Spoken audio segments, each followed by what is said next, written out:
Laundry day is today. Laundry day is Sunday. That stuff is stealing my thunder. With 0% APR for 12 months on all TTRs and the legendary PW50. There's never been a better time to make their first ride their best ride.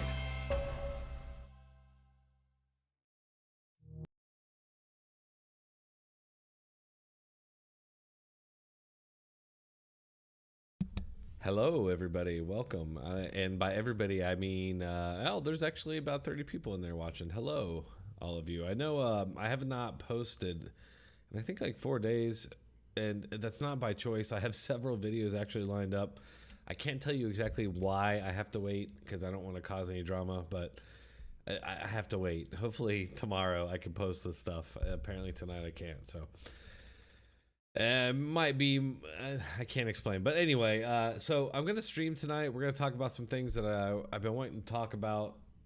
I don't really have a game plan other than going through my Twitter feed here.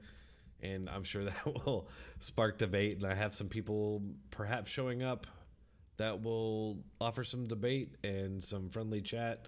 And we're basically just hanging out tonight. I mean, it is, you know, the holiday vacation for most people. So...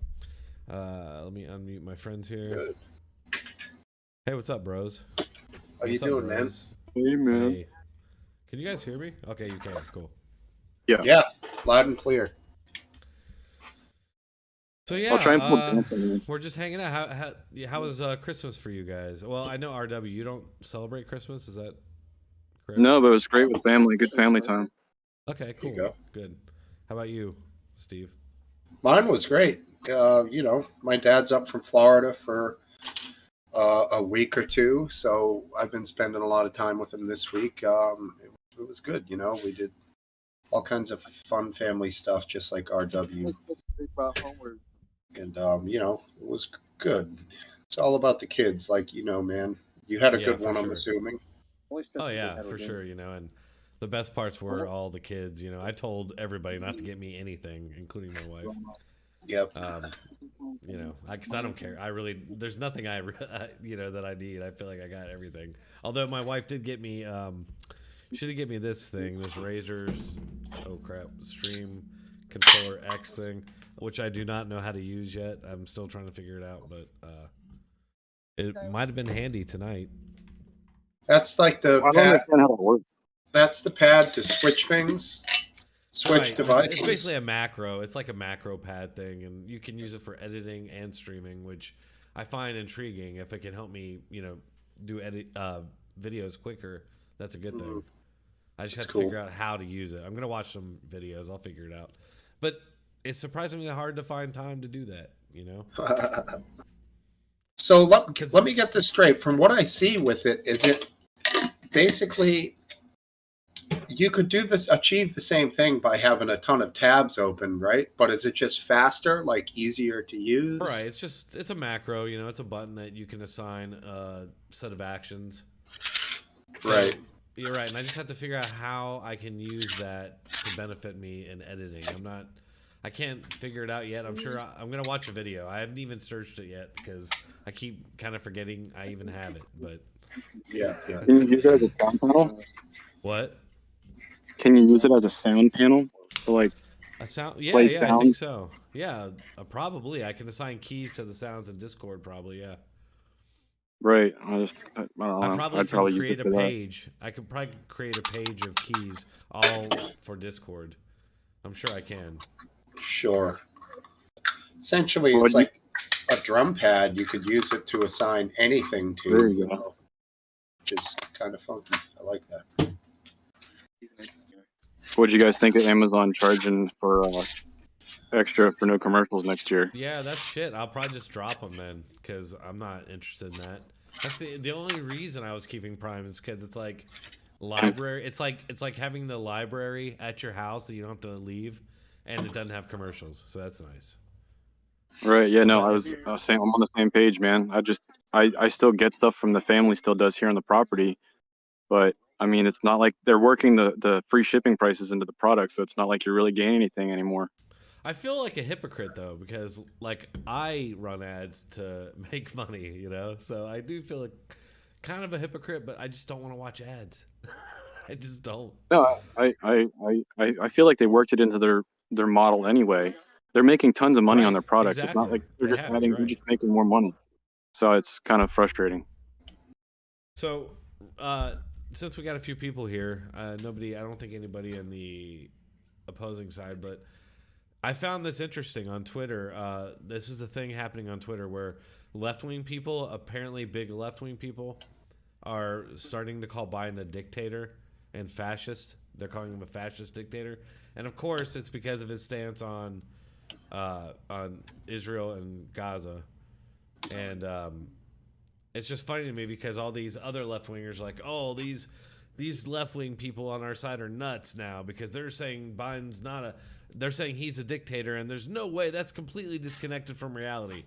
And I've been like posting to these people, and I'm like, you're right. And he's also doing this, he's trying to imprison his biggest political opponent before the election. His political opponents, down to the regular people, protesters, are having the book thrown at them, while his supporters, his rider supporters, had their charges dropped.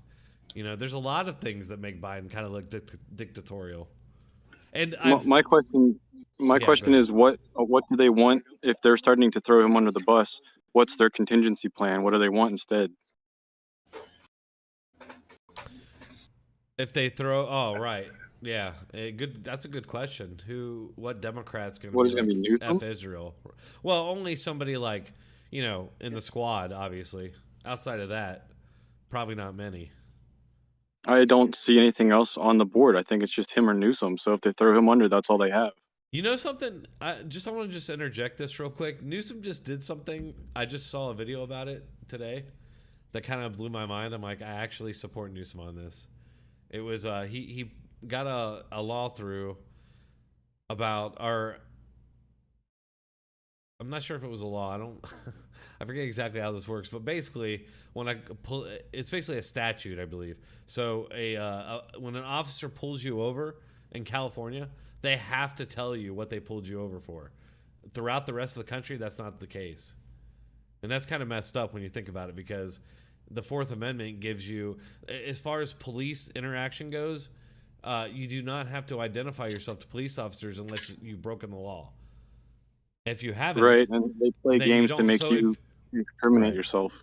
Right. So if you haven't, like if a cop could just pull you over for any reason to get your identification, then, So Right. True, but if they did pull you over for a reason, any reason at all, then obviously you do have to provide identification. No, not any reason at all. Right. Well, right. No, without any what Newsom legitimate just did. reason. No. But here's the thing, though, is they don't have to tell you what that is before you hand over your ID. Like, you should not. The Fourth Amendment protects you from search and seizure from the government. No, look. The government. No. Look, listen. No, right. Throughout the rest of the country, that is the case. Officer, if you get pulled over on the road, you have to give them ID, and they don't have to tell you why. That's the case. Yes. Correct. Because driving a vehicle requires a license. It's a licensed activity. Well, yes, but you don't give up your Fourth Amendment just by getting a driver's license. That's the thing. I've heard different things, I swear. Huh? I've heard that you had to. I've people on YouTube videos basically refuse to offer anything until they understand the infraction that they're being pulled over for. Right. And some police will play along. They'll go along with you, and a lot of police will just tell you.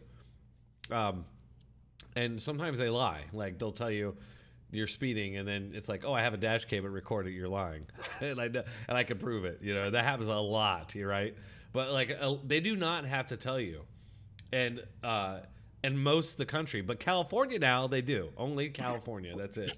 Isn't that crazy? And that's because of Gavin Newsom. So I have to I'm kind of like, damn, good job, man, because that's a big thing. Here, let me find it here. Welcome everyone that's joined since we've been yakking. Thanks for hanging out tonight. Yeah, what's going on? Hola. I got a new keyboard. Yeah, no problem, mate. Nice to see you here it is. all. Here it is. AB 2773, signed by California Governor Gavin Newsom, requires officers to state the purpose of the interaction before asking questions. Under legislation, officers can no longer open a conversation by asking, "Do you know why I pulled you over?" So I love that. I think that's such a good thing. That's a good thing, 100%. And Yeah. it's the only state that's doing it now. So I'm like torn on that. I'm like, ugh.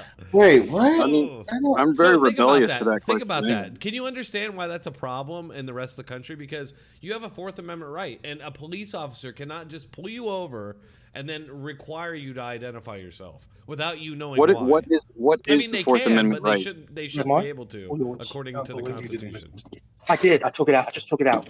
What is the Fourth Amendment say that The Fourth that is Amendment your right? protects you from unreasonable. searches. I think it's unreasonable. Yeah, search and I seizure, put it in that fridge. Yeah. or unlawful search and seizure. Yeah, would that count as a search though? Pulling someone over? I feel like it would be if they Well, searched no, your car. pulling that over more not realistically. necessarily, but then when you're asking them to hand over their ID and you're permanently detaining them, like if an officer were to just like on a public sidewalk stop you and be like, "I'm going to start asking you questions. You have to stay here. I'm detaining you." They have to have reasonable articulable suspicion that you committed Right. or about to commit a crime. So if they don't have that, Right. they have no right or any reason to stop you or talk to you or anything. And they usually just get away with that because they don't know their rights, honestly, and they just go along with it because they don't want a confrontation with an officer, you know? They don't want to go to jail. Yeah, it's the funny, point though, like, because in Australia, the car is because typically in they have a license. Australia, when police pull you over, it's actually pretty standard procedure for Australian police to actually state the reason why you've been pulled over. It's a extremely common thing for Australian police officers to state why you're being pulled over. But also over there, Darth, they already scan your license and know who you are and everything. It's different. That's not a modern technology here everywhere yet. Mhm. So Because Yeah, as but an I- American, I- I was driving I over think that's there a and I good was thing. handing them my license, and they're like, "I don't need that. I can see you here on the tablet. I know exactly who you are." It's like that's cool. Yeah, I mean, I personally think it's a really good thing. I think that needs to happen. I thought that was already a thing. And I think a lot of police officers probably just tell people, you know, why they're, in most cases, you know, they probably just tell them, you know. I think It'd the make a couple times smoother I've been pulled over, communication. they told me right off the bat it was for speeding, you know, Mhm.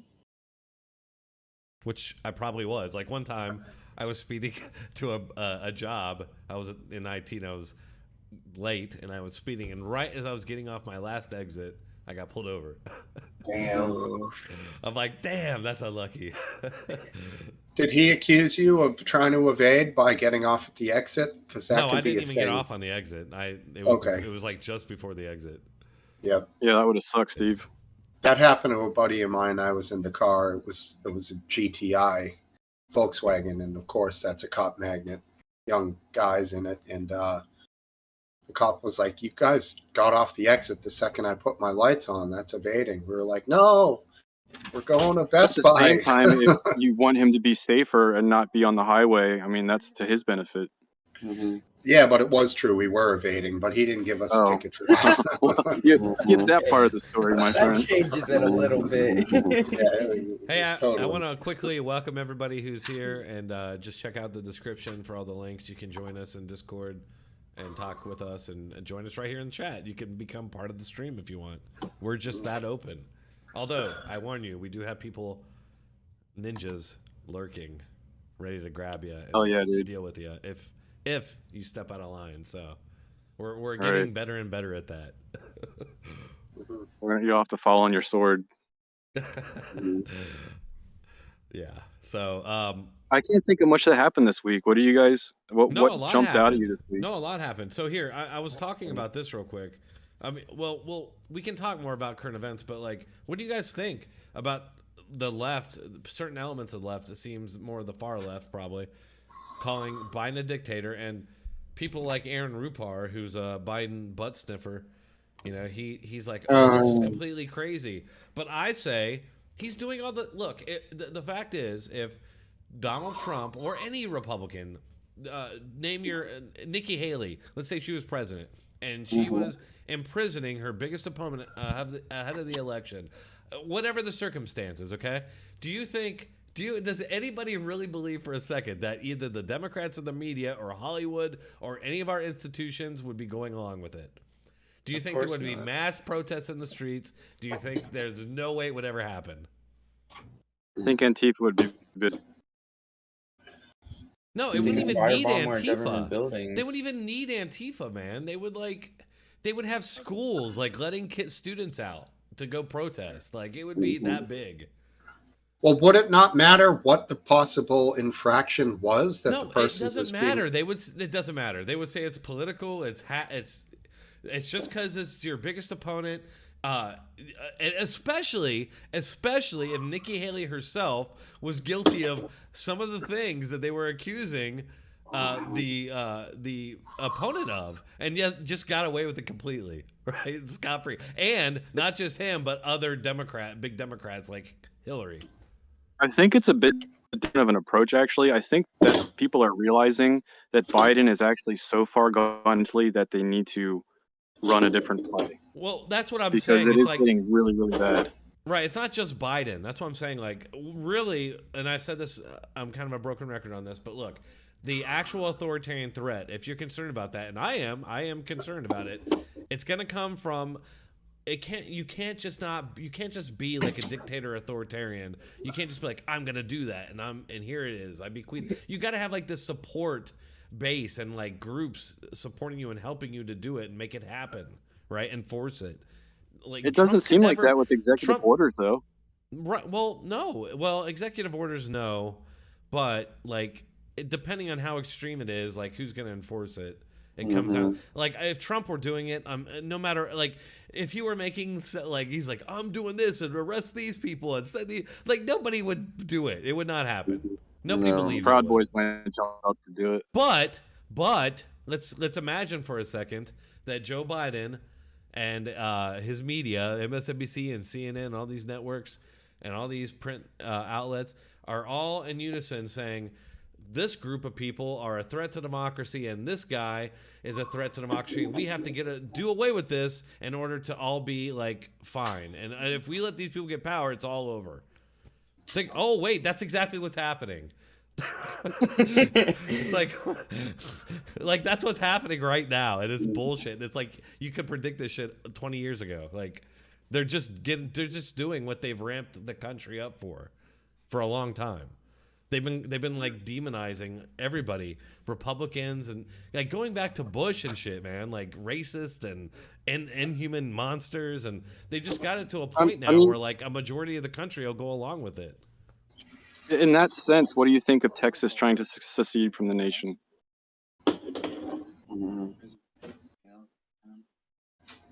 Oh, I hadn't heard. Is that a current thing? They've got the votes to put on the primary ballot secession from the nation, and the Republican Party there is trying to wiggle their way out of doing it, but by law they have to do it because they got the votes. So it's kind of in limbo at the moment.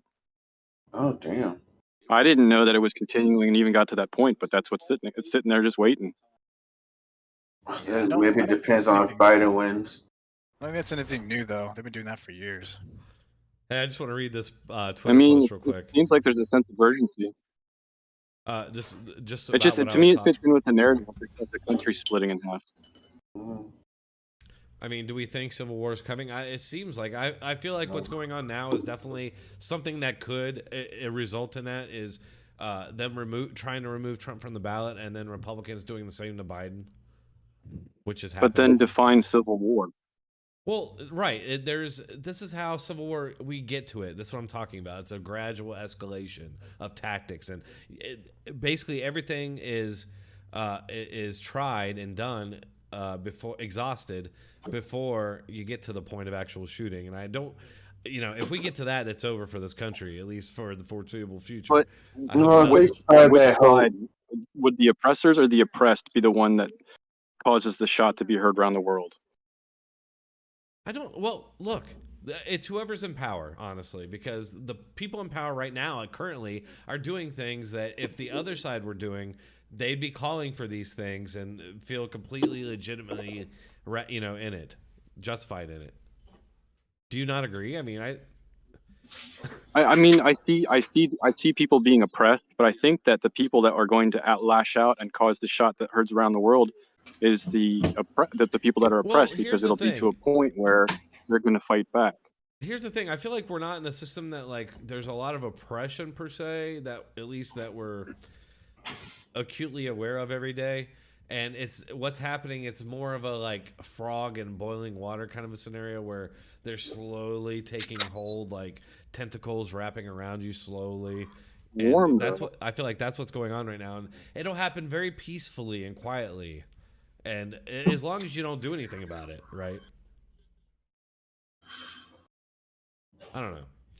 I don't think that's what we should do. I mean, we don't even protest. Like I feel like our side at least should be out there protesting or doing something along those lines. I mean, I hate when people get to that level immediately. It's like we're not even trying the like most basic levels of like pushback here.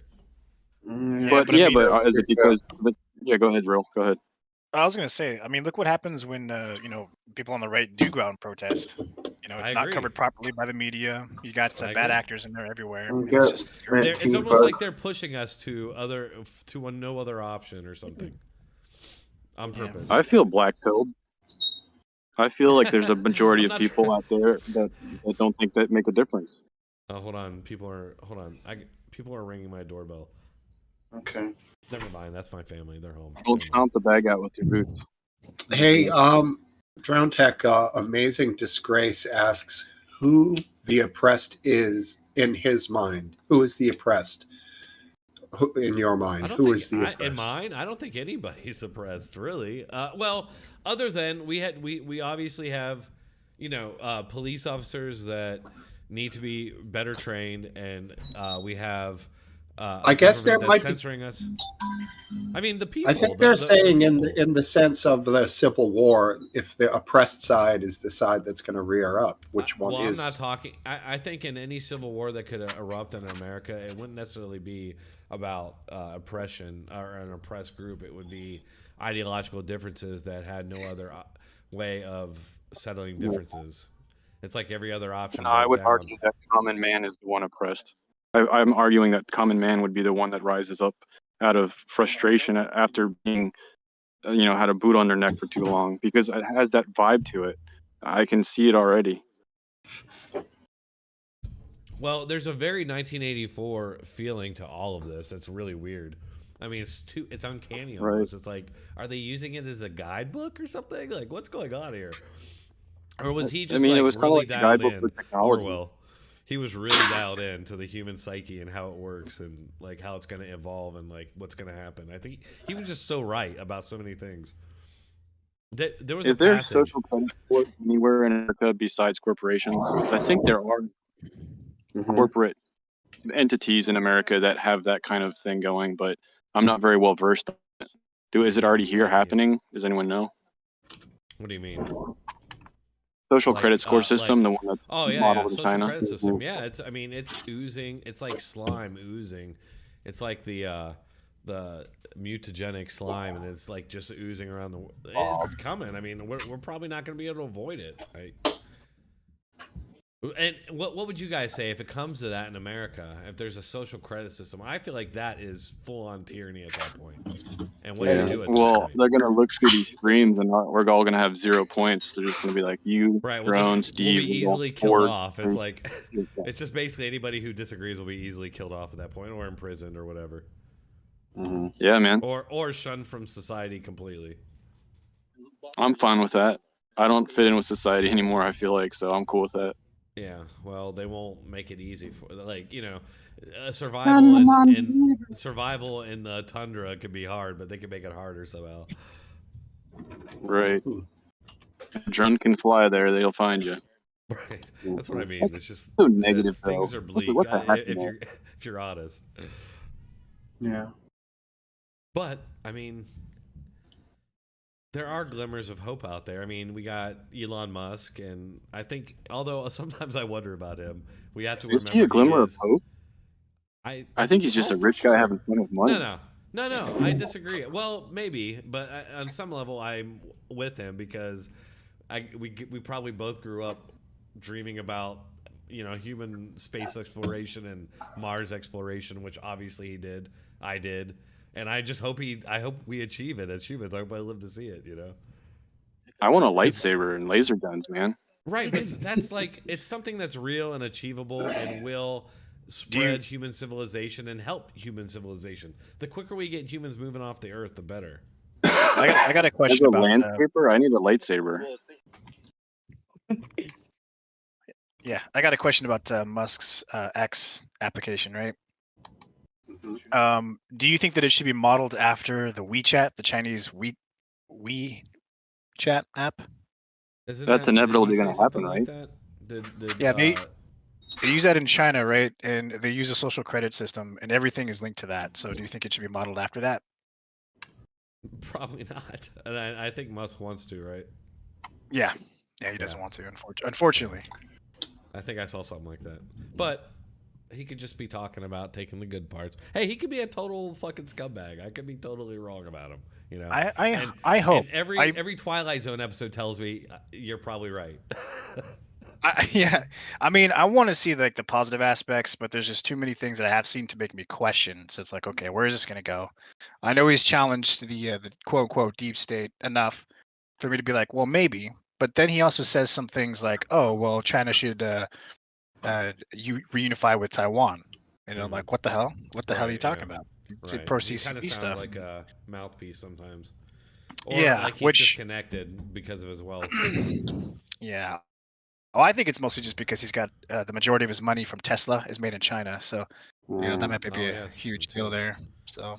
Yeah, I think in the end he would err on the side. I would have to have faith in that he would err on our side, but who knows? You're right. He's not a guy that you can give all your faith to or anything. He's a guy that I put some hope in, at least. But he's got how that moments. goes for us. Yeah, it's just I mean, he's got moments, but like it's just hard to say in the end, with him. But we'll see. Nobody's perfect, and part of the problem about that, what we're talking about here, is that, again, and I hate, it's the media, because the media is so powerful. People underestimate it. They have so much ability to make things, highlight things, burn them into the brains of people while memory holding other things, and that's what they do. And like, nobody's perfect, no human's perfect, but they try to make it seem like there are perfect humans, and they are the people who push their political agenda. You know what I mean? And Elon Musk suddenly became an enemy of the state the second he got Twitter and became a vocal critic and opponent of the woke leftist, movement. So that alone makes me trust him, because he took a very real what's the word I'm looking for? He's doing something that like no other person in his position would ever do. He's taking a huge risk in doing what he's doing. Mm-hmm. He is. So like, and he's putting his money where his mouth is, like nobody on this planet literally will do. Who else other than Trump? And even Trump, I'm like, it's like, I don't know if I necessarily trust him. I don't think I would really, but I thought he was putting his money where his mouth was until someone was telling me that after he basically gave the finger to Disney in that interview, then he went afterwards in the background and saved face with those companies. So you're talking about Elon? Know. You're talking about Elon? Yeah.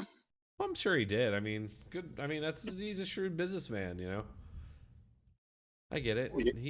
I love the point that he made. It's just if he did go tuck tail and do that, then that's not as big of a statement. No, he's not tucking tail. He's telling us the truth, and then he's going back to his investors and he's playing them. Fair enough. He definitely has to do that. And they need him. He's that powerful. He's that influential. I try to tell. It blows my mind. I get on Twitter and I see these fucking chuds on Twitter who have big followings, okay, criticizing and calling Elon Musk an idiot and a moron, and it's like, he's building like spaceships that are going to take us to Mars and the moon and maybe further, and reusable rockets that land on their own. I get he didn't invent them, but he's making that happen, and I think that's amazing. To me, that's amazing. And for these chuds to their criticisms are just it bugs me. It's like this Ironic guy that they're is using his actually platform to do that. no, yeah, but and that too, but like he's actually adding to humanity, to something that's going to drive humanity into the future for real. Unlike almost like 95% of humanity, like I don't know, or not. That's probably not right. Like 75%. So of how do you humanity. feel about Bezos then?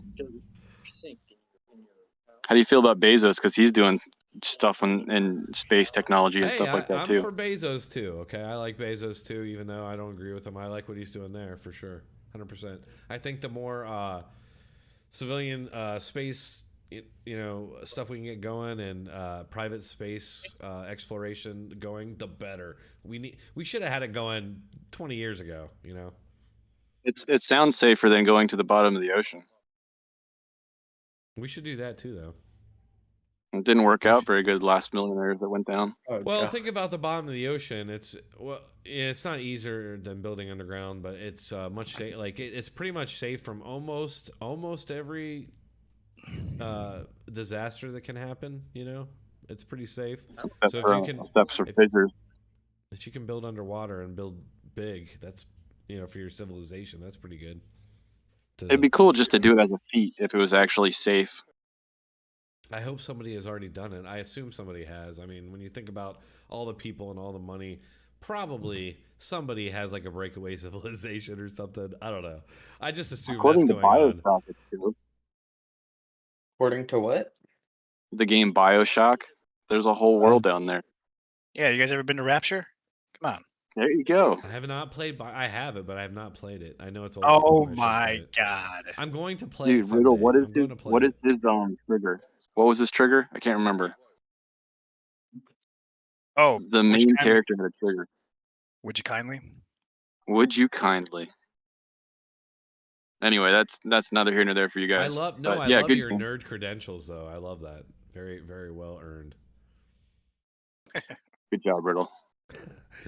That was well Oh done. yeah. Oh, thanks. Anytime. That's what I'm here for.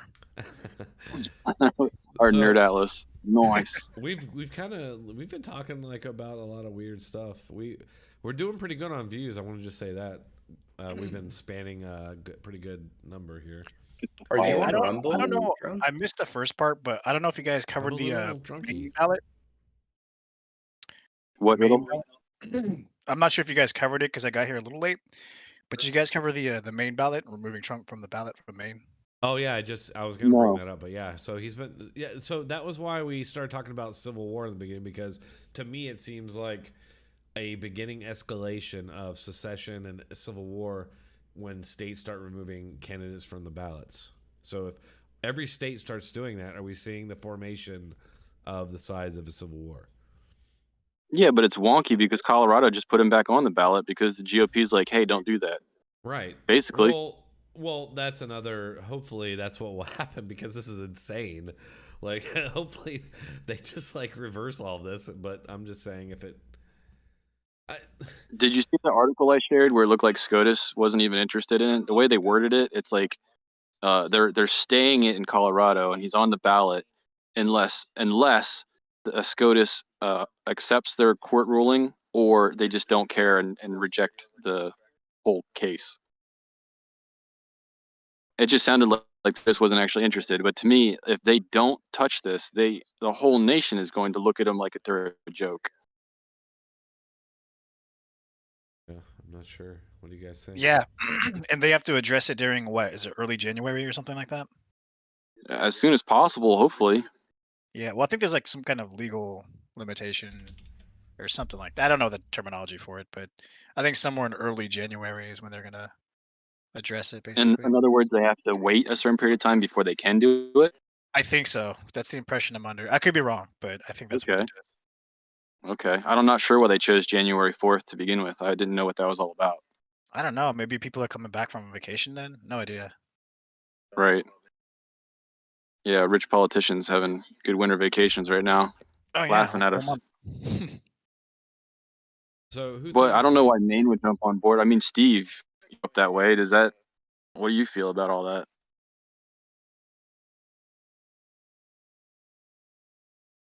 Me too. Steve's like, I F agree. you all. Dang, Steve, that just left me speechless. Dude. Speechless. Here we go. I didn't want to stump you that early, buddy. I'll ask later.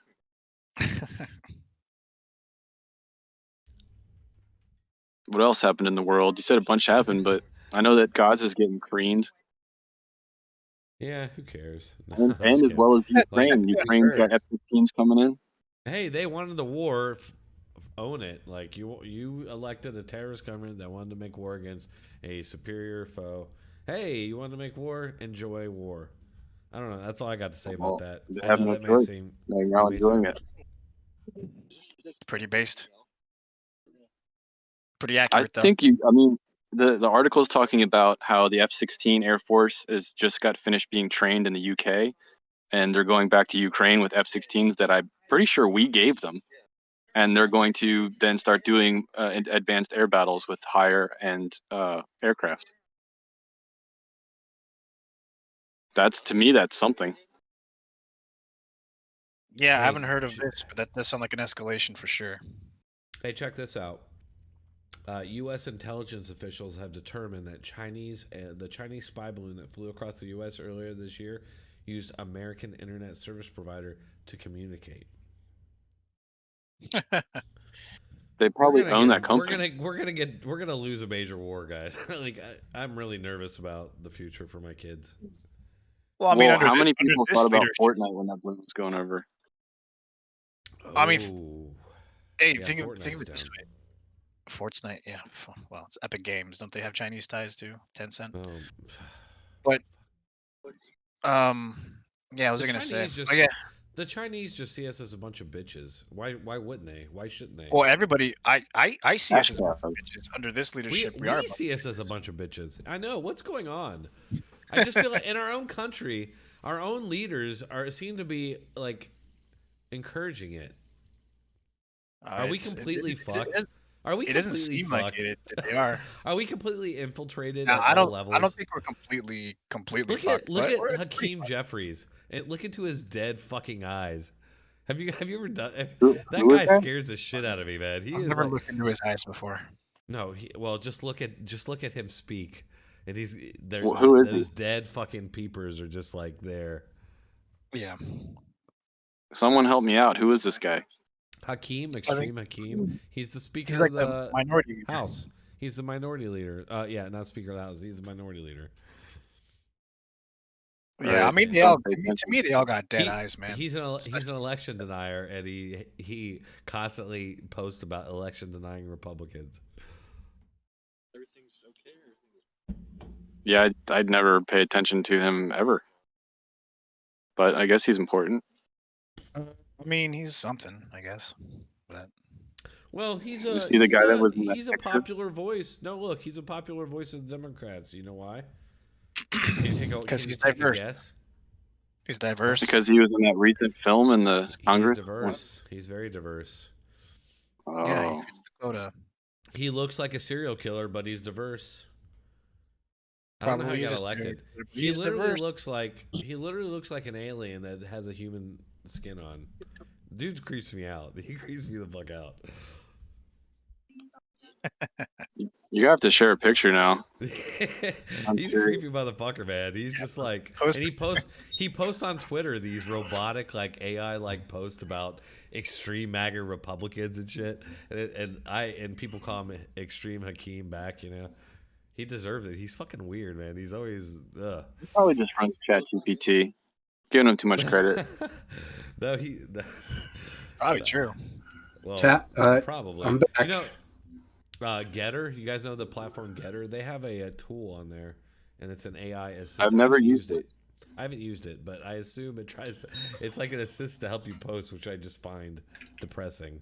I would never use that. I would never use AI for a script or anything. I did it once or twice just to check it out and see it.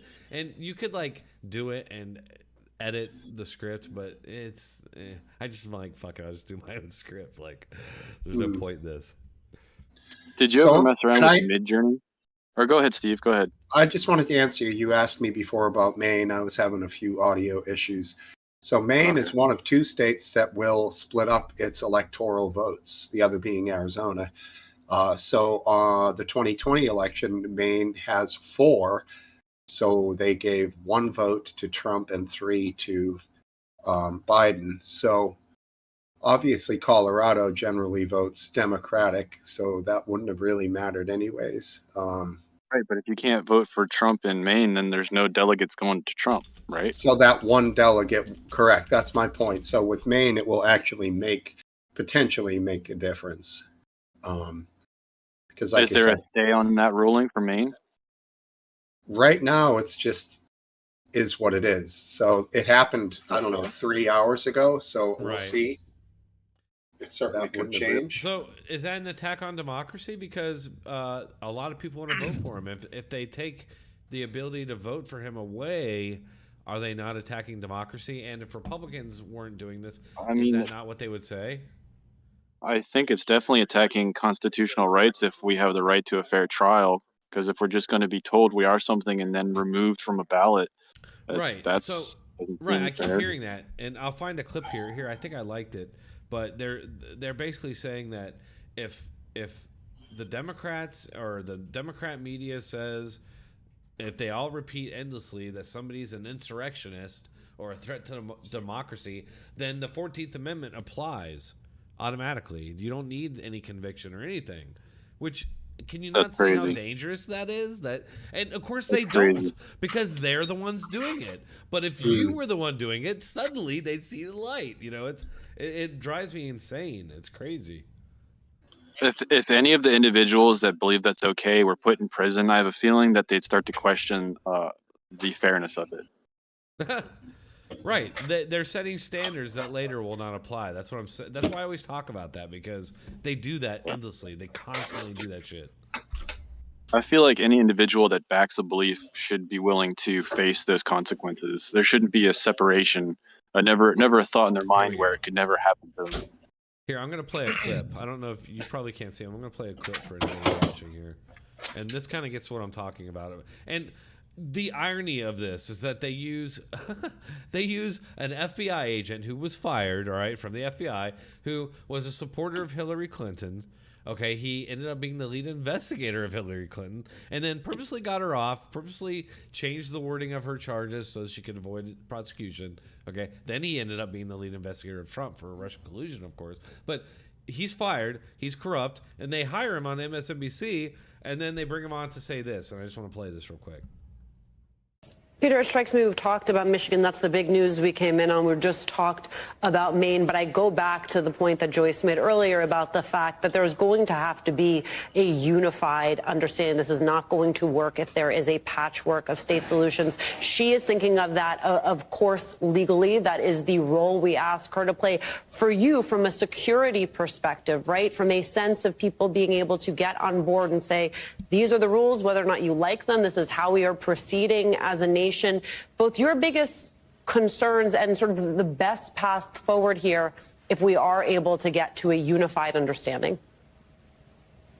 Well, my biggest concern is that we have the presumptive Republican nominee for president who has and continues to engage in calls for violence from his supporters. And look, there's an interesting data point here. Just shortly after the Michigan Supreme Court indicated they weren't going to take this up, Donald Trump took to Truth Social and lauded their decision, talked about how they were absolutely right. It would be very interesting. You know, Frank pointed out how the FBI in Colorado out of the Denver office is actively working the threats to the Colorado justices. Let's take a look at the data coming out of Michigan. Are there any threats right now to those Michigan Supreme Court justices who decided not to hear the case? Because the fact of the matter is, this isn't an environment where everybody is prone to violence. The fact of the matter is, this is an environment where adherents and supporters of the former president are engaging in threats of violence, and there's a comparative absence of any sort of like behavior on the side. You don't see supporters of Joe Biden going out and threatening Michigan Supreme Court justices. So my Wait a minute. I have to stop. You don't see supporters of Biden going out and threatening Supreme Court. Didn't they threaten Kavanaugh and many other? Weren't they threatening judges in front of their homes? Am I insane here? No, you're not insane. What the It's fuck? literally what they do. Like It's literally this what- man, this is a credible news network. MSNBC? Ew. What? Like, What did they say? They use a discredited, fired FBI agent to get on and say that Americans, like, did any of you guys see that clip I just played? No. Oh my God! Hold on, let me link it. So you can see it. Are you streaming on Rumble, by the way? YouTube.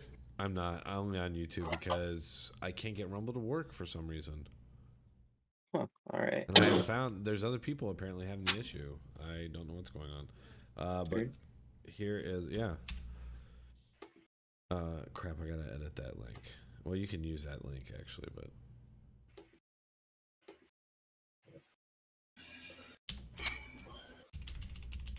There we go.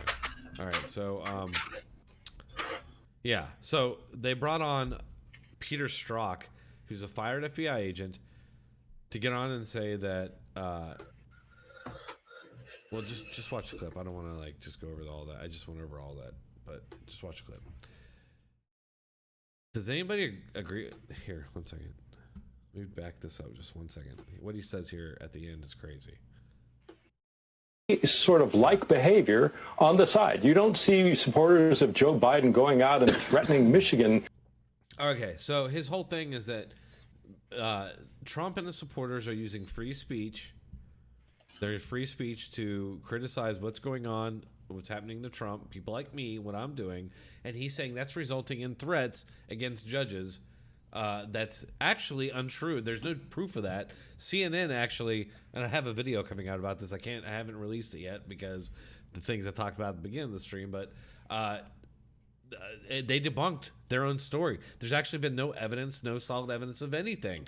And it's also BS, clearly, that the Democrats, anybody on his side, haven't threatened Supreme Court justices. They literally arrested a guy that was going to assassinate one of the judges. They had massive protests in front of judges' homes, which is obviously to threaten them, so that they changed their ruling. Anyway. Anybody else have anything to say about that? Yeah, pretty shocking, man. For sure. That guy, like, and just that the media. So, look, Trump gets rolled for a lot for saying that the media is enemy of the people. But when you bring a guy like this on to say those things, you know, how can you disagree that the media is the enemy? They're literally trying to turn a big chunk of the country into some sort of enemy threat for the government to deal with. And this is a former FBI agent who's probably still working in some capacity with the government, I would guess. He's out there trying to demonize us for some reason. I wonder why.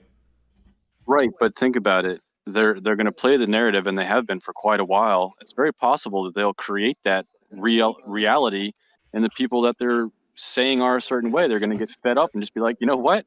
You want to have a problem? Sure, let's do it. Exactly. They're trying to instigate something to happen, a black swan event, or use a black swan event that they maybe manufactured.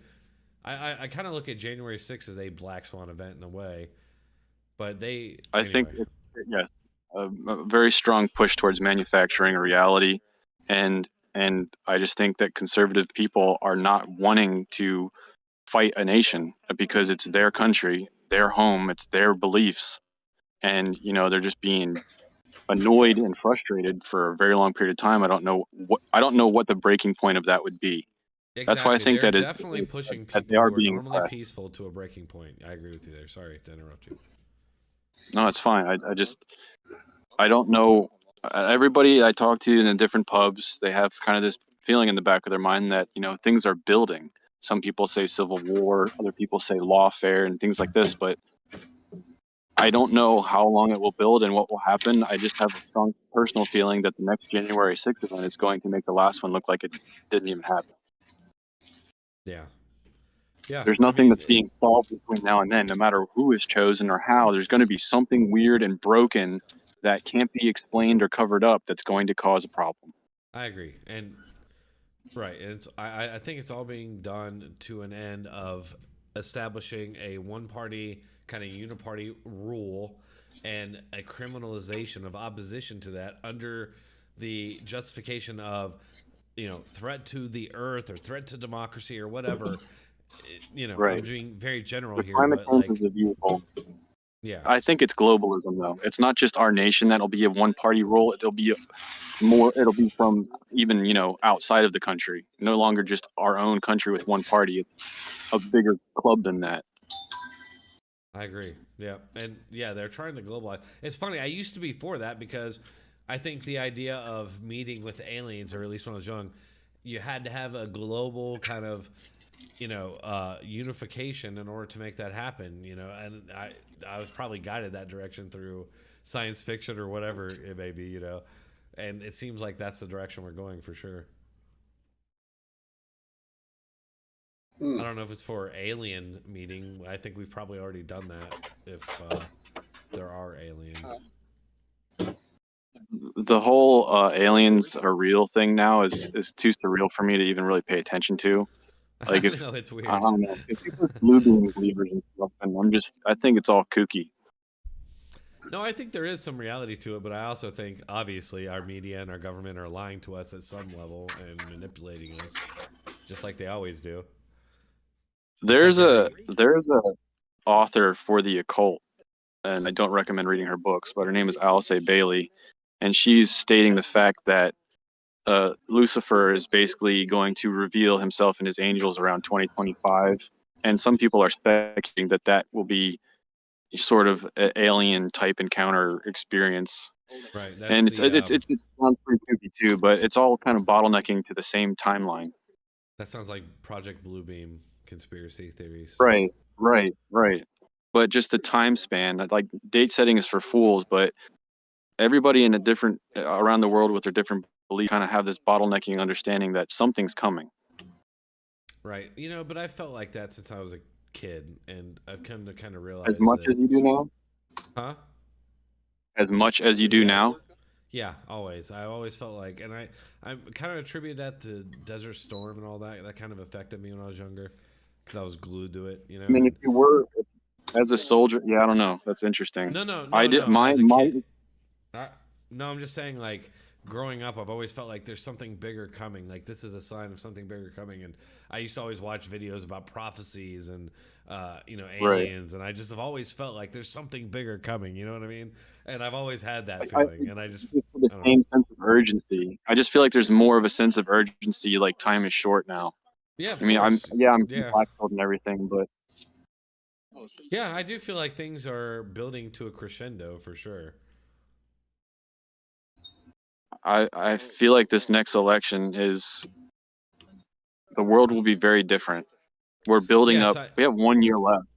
Yes, the election is going to be crazy. I have no doubt about that. Like, it's going to be.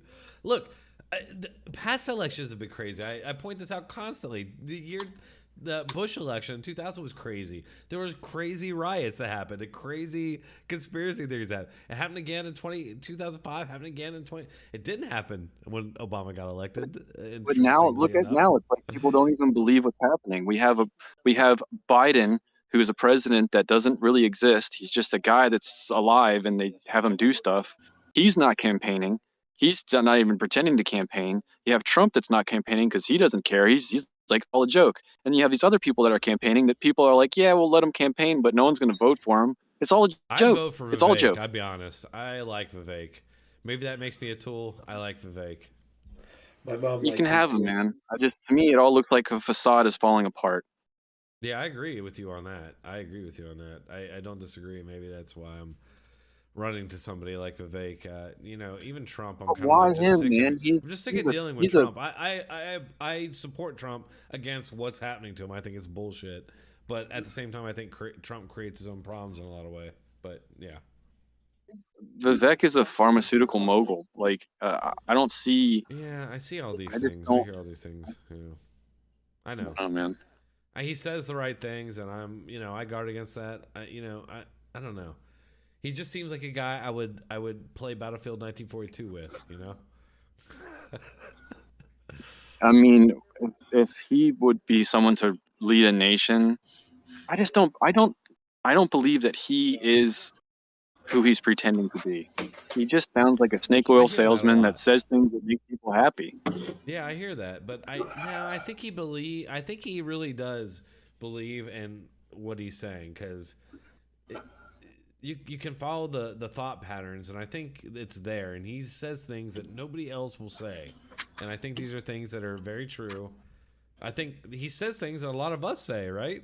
I mean, maybe that's I think that's why why you're you so like him. skeptical, right? That's I know. Well, of course, that's yes. I don't. But I mean, I understand why he vibes well with you, but to me, I feel like he's trying to sell me something, and I don't want to buy it. he just seems like a smart, assertive guy who doesn't put up with any BS. Reminds me of Rush Limbaugh and Donald Trump, but way more capable, of what he's trying to do. I'll give him this. He's young. He's young. He's Trump, but he's If smart. he stays He's in like the game literally, long he's enough, legit intellectual and smart. if he stays in the game long enough, he's going to be in some powerful position. Yeah, I mean, Trump. Hey, I'll support Trump just because at this point, what they're doing to him, I like Trump. I don't think he led the most competent presidency. I don't think he would do so a second time around, quite honestly. But I'll still vote for him if that's what we have, because that's my only choice. But I would support Vivek next to that for sure. Can you imagine people's job security emotions if he does get in? The amount of people that would be fired and laid off from their job if he got in, I think would be a large scroll. If Vivek got, No, if Trump got in Trump, again, you think a lot of people would be laid off? I think a lot of people would be fired. I think he would go around and really whip his Oh yeah, me too. manhood around. Oh I yeah, would you say- think he like Oh, no, the I- guy in Argentina, right? I think I think a lot of people will have job security because he's back in actually. Outside well- of politics or inside of politics? Oh yeah, well I mean probably both because you got all these comedians and people with TV shows and talk shows that always make him as a butt of a joke, right? Even after presidency for 4 years. What career do these guys have now? If he's back in, he's going to revive so many people's careers. They'll have a lot he'll to talk revive- about. Oh yeah, I think this channel will blow up because what will happen is the media will start doing and saying a lot of stupid shit for me to critique. So I'm looking forward to that. It's gonna make your job real easy. Oh yeah, they're gonna. You're not gonna have to trust try me. to They're figure out gonna what to do cover. and say and lie and just do so much dumb shit that's so easy to it'll be great. I can't wait. You're gonna have to start picking out what I you're wish not I gonna cover. It's like I wish I had a YouTube channel back. Well, I did actually at the very end, but during the Obama administration, like oh man, I did, but it was like at the very very end.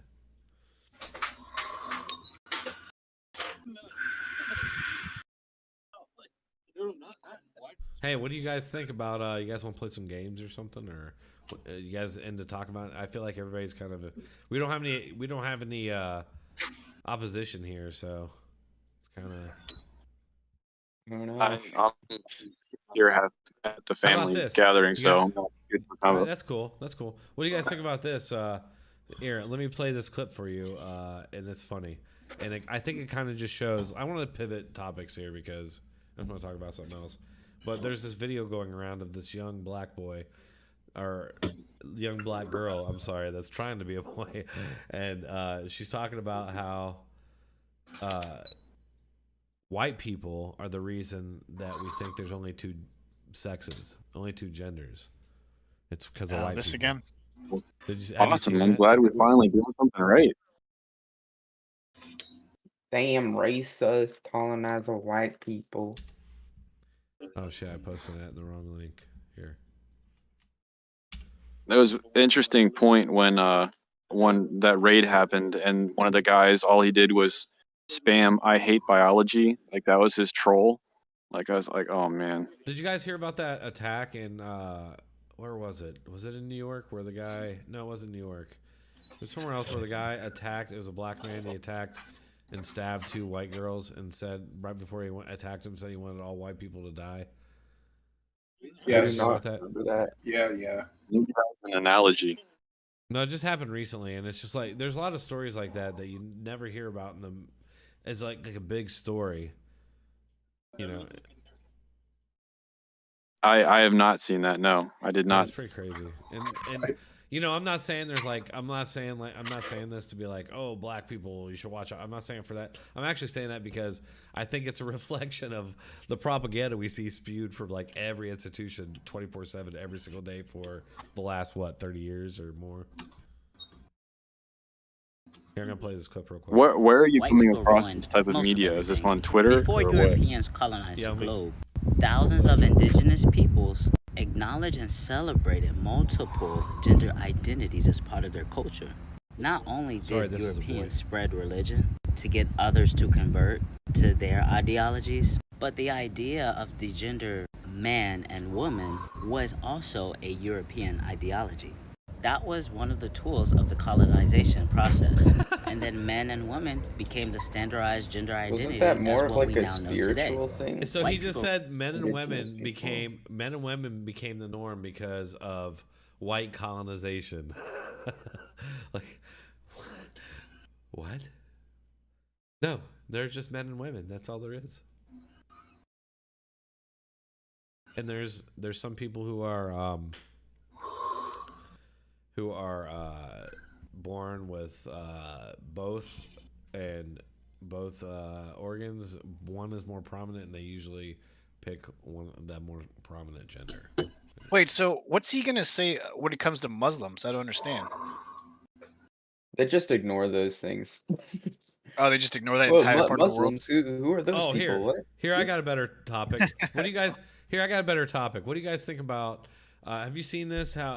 We have this Illinois NAACP president talking about how the immigrants are coming over here and raping and breaking into homes like they're savages, and she got suspended, right? And you have the Chicago mayor saying, you know, that illegal immigration, that these migrants are going to wipe out the country. He's saying they're going to destroy the country. And then you got the New York City mayor, Eric Adams, saying the same thing. You guys seeing all this? Oh yeah.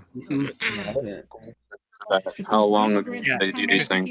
It's funny because when Mayor Adams from New York had said that, it's funny. Like 2 weeks later, you get an FBI investigation about his campaign funding or something like that. Hey guys, be quiet for like 10 seconds. Go 1 figure. second, so I can play this video real quick. 1 second. But these immigrants have come over here. They've been raping people. They've been breaking into homes. They're like savages as well. They don't speak the language and they look at us like we were crazy. You hear that? She says they're breaking into homes, they're raping people, and they're like savages. and then you have that. Yeah, and then you have the Chicago mayor and the New York City mayors. Oh, here we go. Here, I got the video right here. Here, let me play it. The Play it right public now. good is already stressed.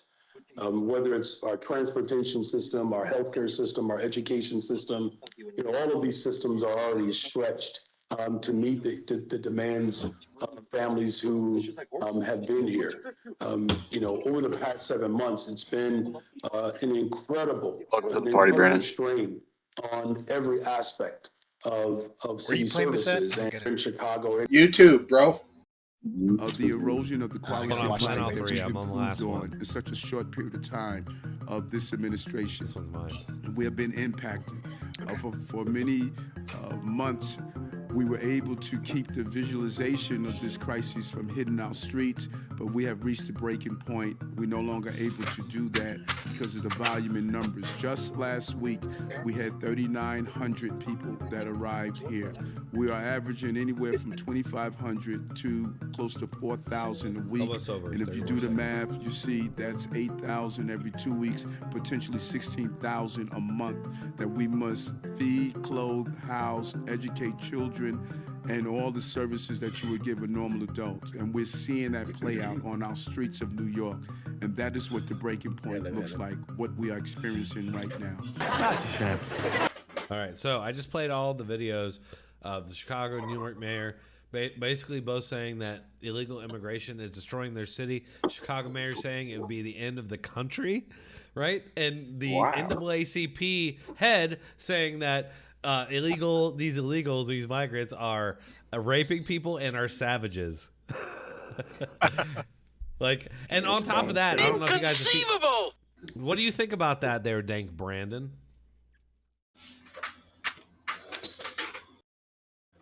You there, Dank? Is it more white grievance, Brandon? That's white grievance. So yeah, it's just interesting to me that we've reached a point here. The meme has become real, where you are woke, you support wokeness, you vote for woke politicians and policies, and then you just move out of the city.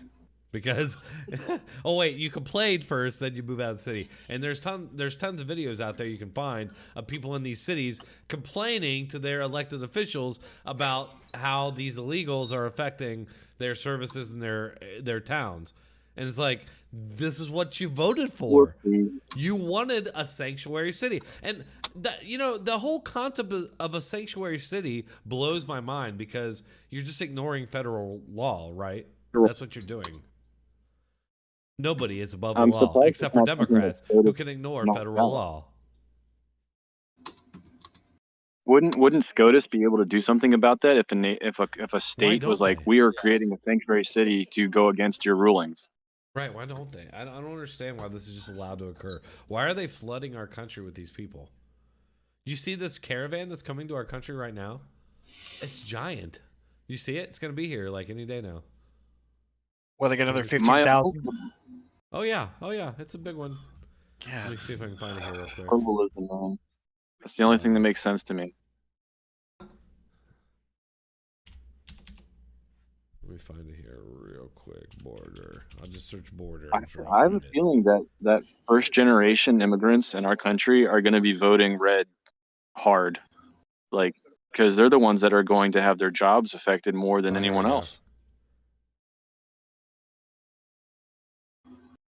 They're calling that a Walking Dead horde. I don't necessarily want to call them that, but I mean, I don't know. I really don't know the makeup of these groups, if they're mostly men or kids. I think it's a mixture. You get these groups that are mostly men, and then you get a bunch that are, a mixture of it, a bunch of kids.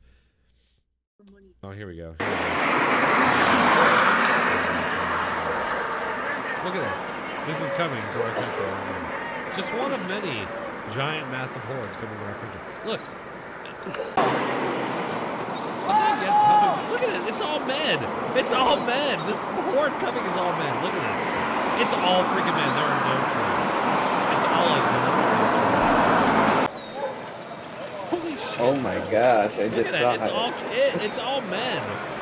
What the hell, man? I hadn't seen that part of it. The one guy's got the cross. Really hope that'll get him in.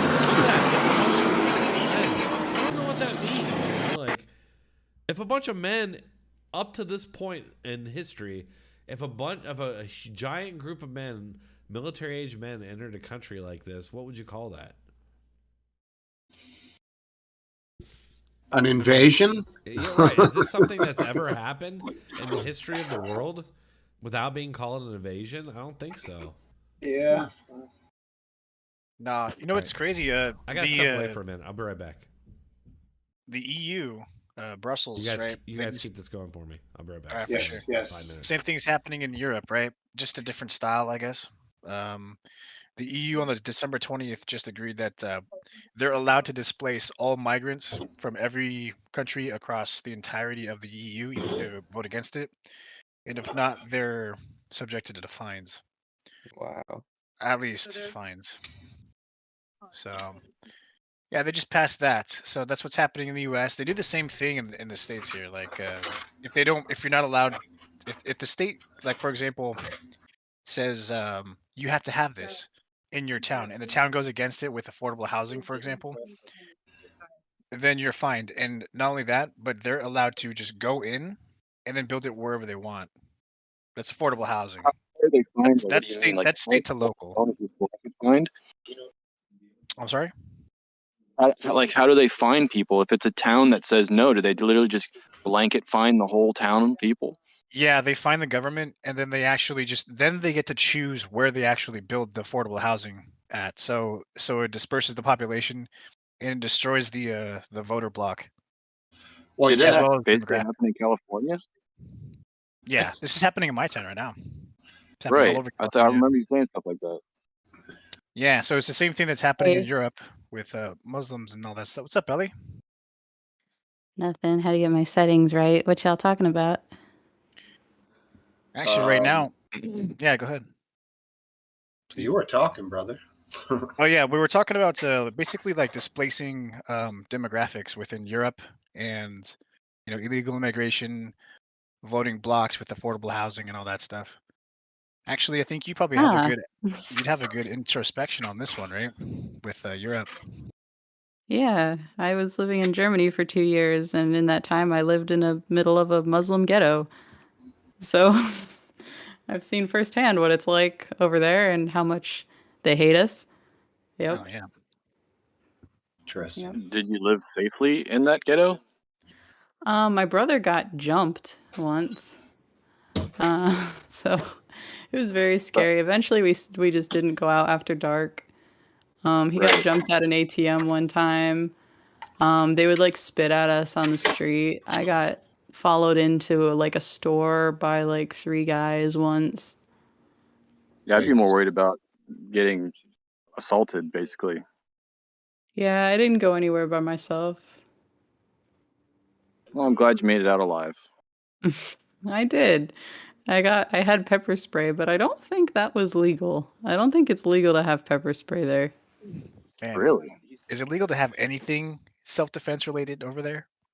I mean, even if you're about to like punch someone in the face, you have to like publicly exclaim that you're using your body as a weapon first. My hand is about to break your nose now. I'm going to blindside you with the left hook. Be ready for it. You know what a You won't clothesline see it looks like. coming. You won't see it coming.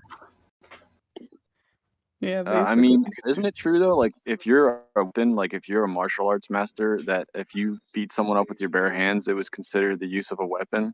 Yep. Something crazy like that. Yeah. Yeah, that's true. That's facts. Yeah, if you're like a black belt or something, right? It's so Yeah, stupid. that's why I never got past white belt. I didn't want to go to Bruce court Lee shit for it. right there. It's like Bruce Lee. Yeah, I gotta register these guns. Yeah. Small Attach arms fire. Small arms. Hey, the blast radius is insane. Watch out. Yeah. As long as they don't jam. Dude, have you guys ever had a Charlie horse in like your calf muscle while you were sleeping in bed, and all of a sudden your calf muscle just like seizes? Oh man, that's the worst. Yeah. You're stretched. Dude, I passed. You're like, dude, I'm dying. I'm dying. Dude, I woke up one morning and I stretched out, in bed, and that happened, and I like got over the side of the bed, and I was like, ugh, and I was like holding and like taking the pain of the Charlie horse, and I must have passed out. I passed out and my head hit the wall, and there's a hole in my wall still from where, because I don't know how to fix it properly. But you use your head, man. Damn. Yeah, I passed out and, from the pain and like hit the wall. I haven't passed out yet. You just trumped my story, dude. Yeah, it's never happened. That's happened to me before many times, but I never passed out from it. But this one time it happened. Yeah. Jesus. Usually it's if I've been drinking. The next day, like my electrolytes are off or something, and it'll just. Yeah, I mean, if you eat bananas, doesn't that help against like muscle cramps or something like that? Because they're old men. Potassium, magnesium, I guess. It makes sense. Oh, shut up, Forg. You don't know what you're talking about. All right, so we've been doing this political talk. Do you guys want to keep this up, or should we play games? Oh, keep it up. Man. Only if like there's more that happened in the world, man. Yeah, I mean, I just brought up the Brussels, the EU decision on December 20th. All right, the Russia. Well, Brandon is Oh, here. yeah. Brandon is here. I forgot about that. Let's talk about that. Actually, that's a good one. About do you guys see this? Job riddle. Good job, riddle. Did you guys see that? Biden, is that what you're talking about the Biden admin and European officials are quietly shifting focus from supporting Ukraine's goal of total victory over Russia to improving its position to an eventual negotiation to end the war? Absolutely not. Oh, that's a different one. No. Oh, I thought that's what you were saying. I'm sorry. My bad. No, so I was talking about the migration dispersal across the entire continent for Oh yeah, yeah. Europe on December 20th. But European Union. for the EU, yeah, whether you vote against it or not, they'll just fine you, enforce it, which is The fucked up EU is because turning into a That fascist seems like a state for class sure. action lawsuit. yeah, it's insane. I mean, because Poland and Hungary are usually the ones that vote against that, right? But Right. now I I guess can see Poland doing that.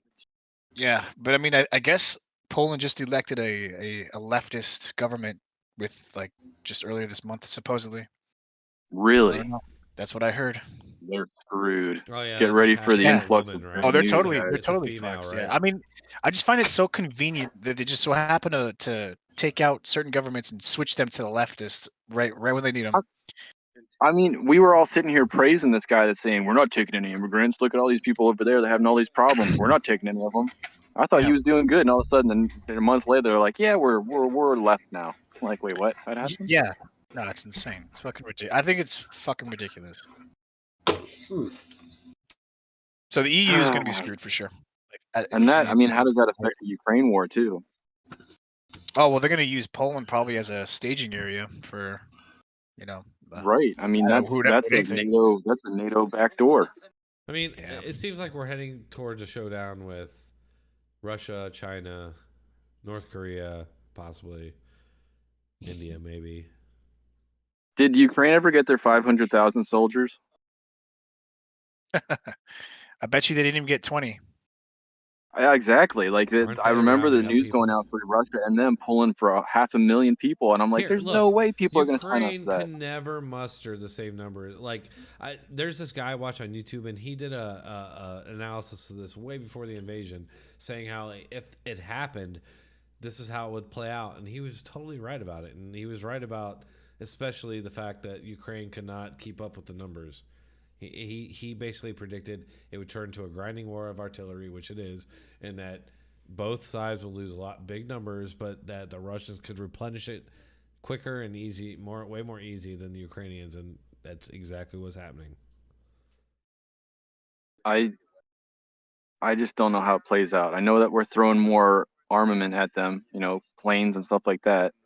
But I don't. It's like happening in the background. They can't win this right now. The way they're going to get it to a standstill at some point, but basically what's going to happen is Russia's going to slowly grind over time. They're going to. Well, there's the article that this is going to shows turn that this is going to turn to World War III. It will. It's just a matter of time. we shared the article that showed that the Biden administration is working towards not peace deal, but settlement, or talking, whatever it's called when they talk out of it, fighting. Right, that's what I was just talking about. They're working toward now. They're shifting their focus, so now it's no longer about Ukraine defeating Russia, because they can't. It's about improving the position of Ukraine so they can get a negotiated settlement. But I mean, how could people not see that Big Brass knew the whole freaking time that was going to be the end game? Right. That's what we were all saying from the beginning. Right, because it's obvious Russia's got Oh no, tons this of is fucking happening bodies because they can this is burn. happening because the Israel lobby is like pushing them to totally fund Israel. Incorrect. Wrong. Wait, what? So you're saying Israel? they're tired of that and they want to pull all the resources for the other war? No. That's The Israeli lobbyists? Wait, hold on. I want him to explain his logic there. What do you mean the logic? There are like at least 2 super PACs for Israel that donate to all the politicians on both sides. Is that why they're both openly supporting them right now? Hey, I'm going to bring in hey guys, It's why both of them openly support them in anything. Hey guys, 1 second. I'm going to bring in somebody who's literally right now in Ukraine, Dylan Burns. He's going to come and join us, I think. Is he still over there? He's still over. I think he's still over there. Maybe. No, I thought he was at home. Is he living over there now? I thought he came back. I don't think he's supposed to come. No, he is back. Until You're right. Because I remember telling him, "I'm glad you're back." You're right. I remember. He is back, but he was there for a long time. Sorry, I'm a bit of a Dylan nerd. I watch a lot of his stuff. So. No, you're right. I like. Hey, I've been friends with Dylan for a while, right? That's how I found you. Did you? All right. Was So there you go. a hippy So, dippy. right. Yeah, I like Dylan. Well, He's he's a good got a guy. cheerleader. Yeah, Brandon. That's interesting. I was wondering how you found us. That's so weird that you tell me that. Yeah, I started watching Hippy Dippy like a couple of years ago, just like watching all of the debates while I was working, just listening to them. Actually, I wasn't watching them. And so, yeah, I would just put a bunch of them into a playlist and run around work busting ass. Right on. Dylan's a good guy and he works hard and he puts his ass. Hey, how many people can you think that will literally put their ass where their mouth is, and he does it? Like, that sounds bad. Their ass where their mouth is. Yeah, like with, he literally did that though. Like, he could have been killed. You know what? Ass within where a your few mouth months is. of- That's actually impressive. Yeah. Right. Within a few months your of mouth. me starting to Ass. listen to the Hippy Dippy shows, within a few What months day? of me listening to the Hippy Dippy shows, like he put up the thing and the community poll thing that he was going to end Hippy Dippy and move on to other things and this and that and other. And I was like, well, damn, I've been enjoying these things. Hold on, I'm trying to get him in here. I'm not hopefully he'll show up. He just messaged me. What time is it? 9:20. Yeah, he just messaged. He should show up. He'll be here. What is it, like 3 in the morning there? Yeah, he said way past his time. He may have meant that he's done. He's not showing up. I'm not sure what he meant by that. Hold on. He said 8 is way past. And you got Brandon's hopes up and everything. He just said like a few minutes ago that's past his time, but I don't know I told him we're doing it now, so we'll see if he shows up. He's already in here. He can join us. It sounds like a no. Yeah, maybe not. So, but anyway, yeah, it looks like we're pulling back from that, and I don't think that's so. I think we're heading towards World War anyway. I don't think there's any way of avoiding it at this point. We're on the path. Yeah, but people Clearly, have been saying that we've been heading toward World War III for like the last 30 years. no, but now now we're actually like on the precipice of that. We have Russia about to win the war in Ukraine. You think they're going to stop there? They're not. They're not going to stop there for sure. I do think they're going to stop there. Russia? You think Russia will go beyond Ukraine? Yeah, I think they're going to. No, I think that's have so it. many bodies to burn, guys. You guys don't realize how many bodies to burn they have. I think you're wrong about that one. I don't think they're going to go past Russia. I or disagree. Ukraine. I agree with think Riddle. You're gonna be, I think you're gonna be apologizing to me soon. I think you're going to be sucking my. You know what? Whoa. You know what? No, you're definitely gonna be apologizing after that. But yeah. Why would anyway. I? Even if I was wrong, I ain't apologizing. I'm never apologizing to you, Drone. Never. That You one know time what, you man? screwed me over in StarCraft. I'll remember that. You know what made me think twice Block about their that? faces off. What made me think twice about that narrative is the people who are pushing it the hardest are the people who are trying to get more money for their government in the Ukraine. And one of their strongest lines and arguments are, if you don't fund and help us now, you'll regret it when Russia goes on and invades other countries after. I think that's it. It'd be suicide. Yeah, I think that's a common talking point for them to get money from the United States. Right. I mean. Yeah. Yeah. I would actually agree with Steve more so on that one. Yeah, because I don't see agree where with else Steve. their incentive. I don't see where else their incentive besides Ukraine would be maybe going towards. I think Ukraine was their biggest talking point there for Russia, their most motivation. I don't see where else do you think would they invade besides Ukraine? NATO, that's for damn sure. Nothing, They'll you know, exactly. They'll invade that other country. Oh yeah, the other country. With all the people. Those people. who am I Is there thinking people of? living there? Do they Hold have on, let me cities look at there? a map. Let me look at a map here. Real It's quick. that country with those people, and they You know what have, they like, might- that skin. No, you know what they might actually do for So here's who drone's they're sake. gonna invade. Here, look. I don't know. Hold on. What they actually might practically do is try to take some of the contested islands from northern Japan. That's might be what they actually try to do, possibly. Dude, that would be out of left field. It would be, but they've Like a had thing I contested used to- territories with They're them gonna for take. They're gonna take forever. Belarus. Or wait, Belarus. There. No way. Nah, they don't need to take. Basically, right? They don't need to take Belarus. Belarus is like Russia too.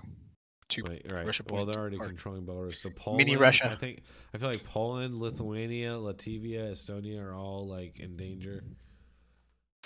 There's no way, dude. There's no way. If they push the next one, there's no way. Middle.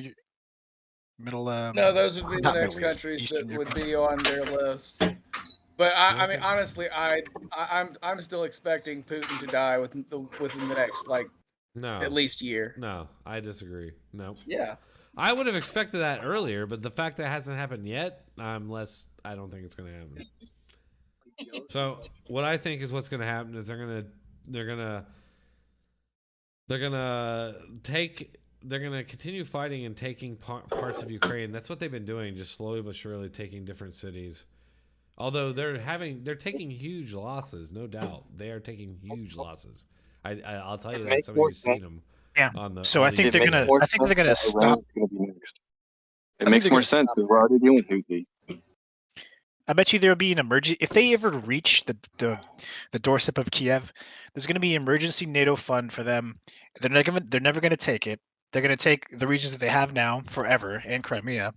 Right, and I think that's it. Right. Well, why would they stop? There's no truth. Why would they stop? Riddle. Why would they stop?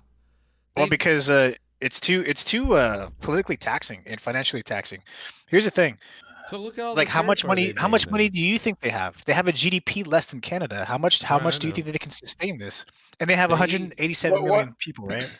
You know what? You know what my answer to that is? I was told that all these sanctions stuff was stopping and didn't, and they keep doing it. So I just assume they have some other means of continuing this. Well, what happens under authoritarian countries? They'll go to the very end until all those babies' wheels fall off, man. They're winning. Oh, sure, they're winning, yeah, for sure. But they were supposed to win within a week.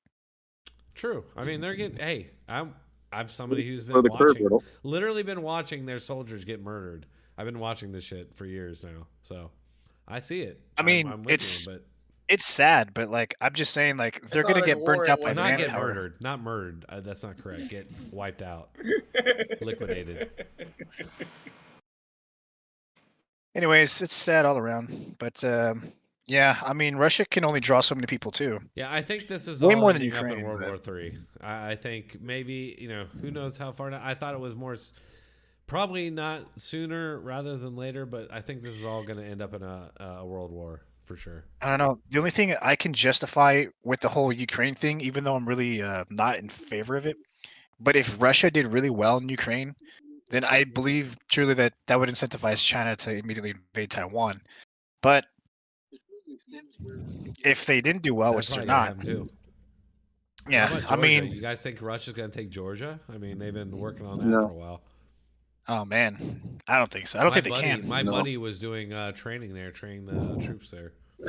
I think they'd be too stretched. I think they could take Georgia without NATO aid, but I don't think they're going to. If Iran gets into it, I think that more could push.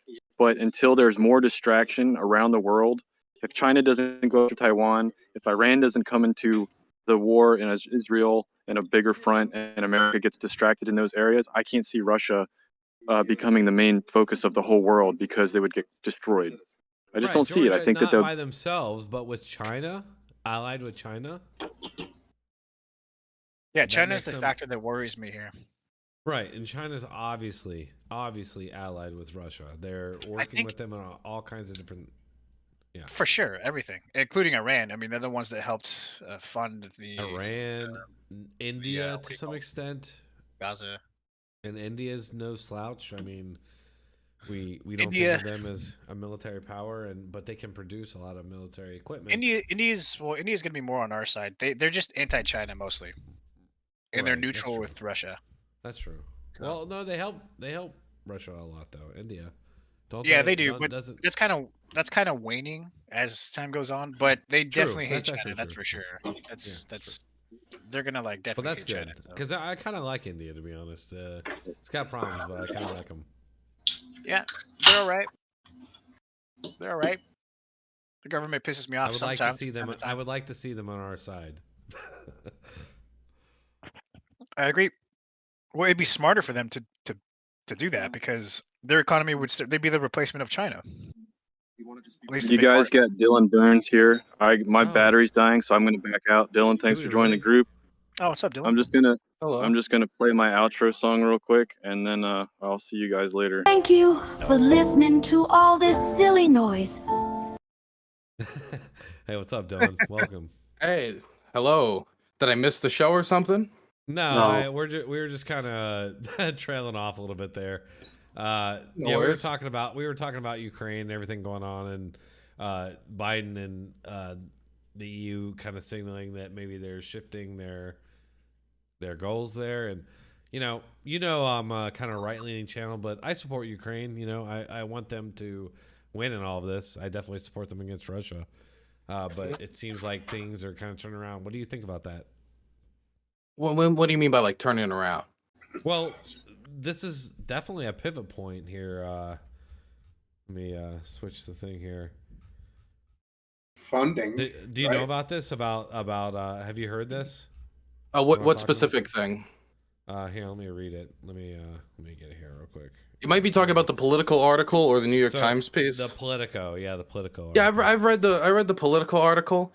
I have some problems with it. There's some stuff in it that's just like I know is just a straight up lie. Like it said that Zelensky made a request that is unpopular in Ukraine for 500,000 soldiers. He has not made any request for 500,000 soldiers. That request was made of cabinet officials and people of the military to him, and he said he's considering the 400 to 500,000 mobilization, but he hasn't agreed to it because there's still problems with it that he has to get hammered out, like troop rotations and stuff like that. So there's like just basic mistakes in the article that I have a problem with that I feel like anyone who was, who's been paying close attention to mobilization efforts would have seen. But so these putting mobilization, the mobilization efforts, are you all for all these efforts that are? Because I've seen a lot of kind of, conflicting stories. I don't know if they're all true about what's going on with that. Yeah, well, can I finish about the Politico? Can I finish about the Politico article quick? Go ahead. I can talk about because I was almost mobilized once. The Politico article, nothing that it said when it comes to the rhetoric from the anonymous officials, and that's the problem with a lot of this for pro-Ukraine people is all the officials that are releasing all these comments to the New York Times, the Politico. Everyone's anonymous, both the Russian officials to the New York Times and the American officials to Politico. So people don't know exactly who in the administration is saying this, if this is their biases as an individual in the administration being let out, or if it's a genuine display of the administration's values. But even putting all that aside, the general premise of the Biden administration is looking towards putting Ukraine in the best position possible for negotiations when the negotiations come has always been the position of the Biden administration since the start. They have said that they do want the Russians to get out of Ukraine, but they have also said since the beginning that the only way this ends is eventually with people at the table negotiating, which is true. Even if the Ukrainians were to win the most outstanding performance on the battlefield, odds are there would still have to be a negotiated withdrawal of Russian troops to be like, okay, you have 30 days to withdraw, you have 30 days to this. So the Biden administration has always held that position. So there doesn't seem to be any significant shift when it comes to that rhetoric. I will say the one thing that did slightly concern me is the shifting in tone from we will support Ukraine for as long as it takes to we can support Ukraine for as long as we can, which is something that that Biden said during a recent speech, which is separate from what he was saying before and what European officials continue to say, which is we support Ukraine for as long as it takes. So that's the one thing that does slightly concern me. But that seemed to rear its ugly head once the aid got started to get held by the immigration talks. Yeah, I feel like I want to calm your nerves a little bit about that because I feel like all he's trying to do there is kind of pawn off policy failures onto his opposition, saying, "Oh, they're doing these things, so that's why we're failing now." But you mean Ukraine? On Ukraine, because Republicans are they're trying to tie, like you said, the aid to border spending, and now they're trying to kind of pawn off any kind of failures happening. Well, on the Republicans. The Republican Party has been delaying the Ukraine vote for about 5 or 6 months now. It originally was supposed to start in October, and it was before the government shut down and before Kevin McCarthy. And people forget this: the Ukraine aid talks started before Kevin McCarthy was evacuated. Right. So this has been But- going on through how many different House speakers, possible House speakers, different Republican officials. I mean, if you're Zelensky, at first you're like, okay, so we got to talk to this Kevin McCarthy. Okay, that's okay. He's gone. Oh, Steve Scully. Hello, Mr. Okay. Oh, so this Tom who? Oh, so Jim Jordan. Okay, this guy does. Oh, he's gone, and he's just going through all these changes so rapidly, and I just wish this was settled much earlier on. That's what I wish, because now we're running it to the clock, and the Ukrainians are pulling back military operations because they do have to prepare for the scenario where American aid does just get kind of caught in the gears, and so they are shell rationing at a higher level. Hell, when I was with artillery crews in Zaporozhye and Donetsk a few months ago, they were already engaged in high levels of shell rationing. Shell issues have been a problem for a while, shell shortage, but it's only going to get worse the longer Ukraine aid is withheld.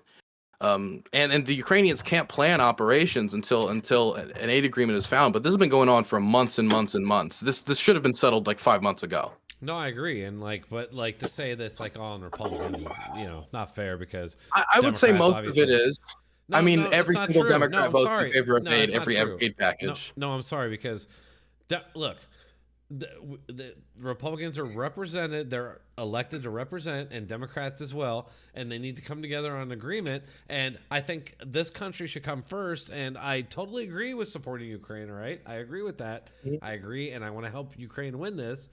But the Democrats need to you need to put a little blame on them so that they can have a little humility and do some negotiating. But where? Okay, if you because could, when you act like that, well, okay, that's the attitude out there.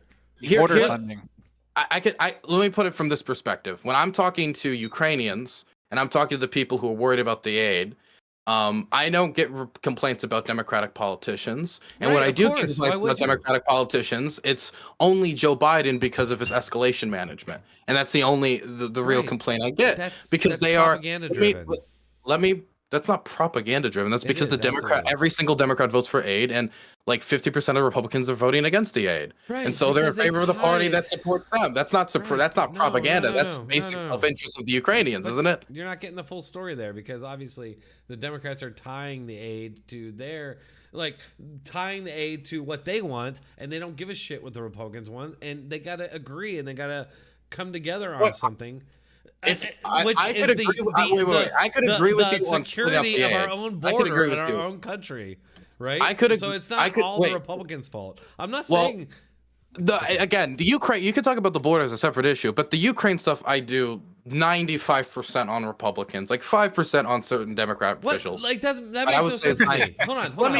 Can I respond to that? Can I respond? Well, you didn't let me. Well, I told you my position, and before I explain my position, you're gonna respond to it. Hold on, you just said you put. If I said you're wrong, and you said, can I respond to you saying I'm wrong? Well, I haven't made my argument as to why you're wrong yet. The percentage of blame. That's what I was responding to.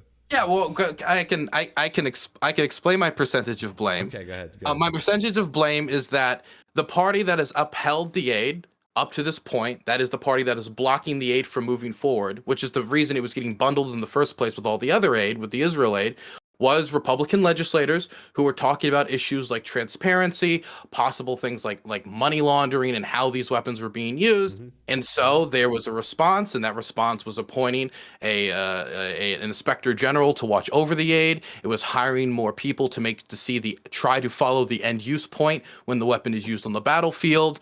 No examples of fraud have yet been found with American military assistance for the Ukrainians, or endpoint use fraud, i.e. smuggling it over to Mexico.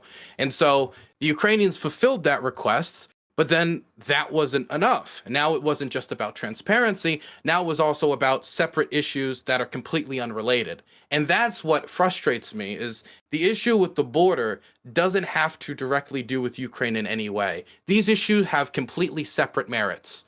The border control and sending military supplies over to the Ukrainians when it comes to protecting European allies and upholding our commitments, these are two solely different issues. You could have all of the validity in the world when it comes to the border, but this is an extremely divisive issue in the United States when it comes to the border. Part of the reason why Democrats campaigned so hard against Donald Trump was because they disagreed with his policy on the border.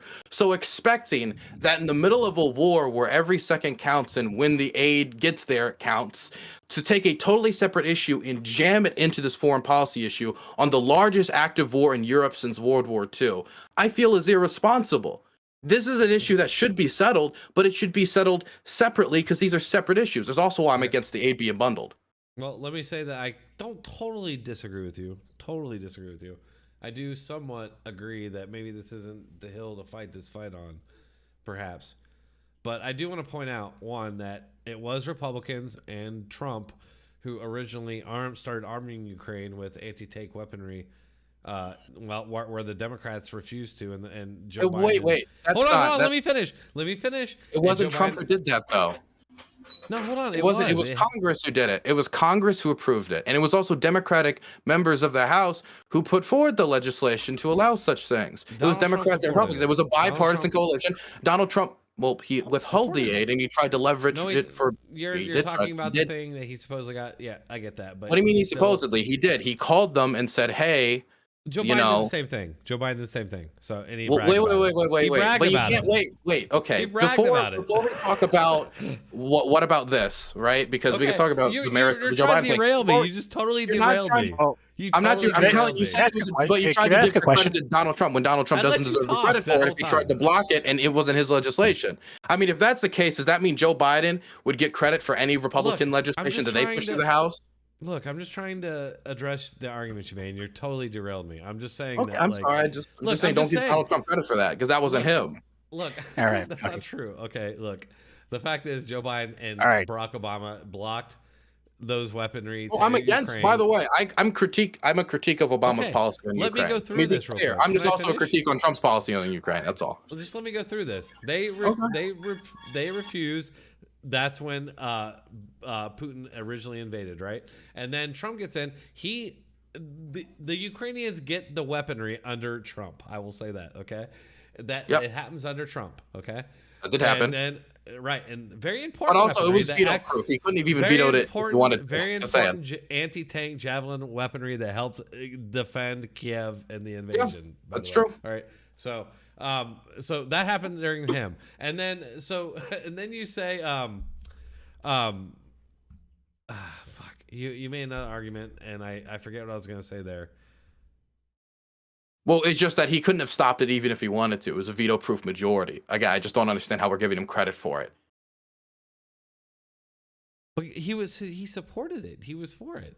He tried to uphold the aid. He tried to hold up the aid to leverage political favor. But then Joe Biden. All right. Well, and whether or not you say he used whether Joe Biden did the same thing is separate on whether it was a good or bad thing to do. For example, if Donald Trump and Joe Biden both sides are being held to that standard. It's like, hey, okay, so what political favor did Donald wait 1 second? I don't want to get into the what's about Joe Biden. We're talking about Ukraine. All my point is you can't give Donald Trump credit.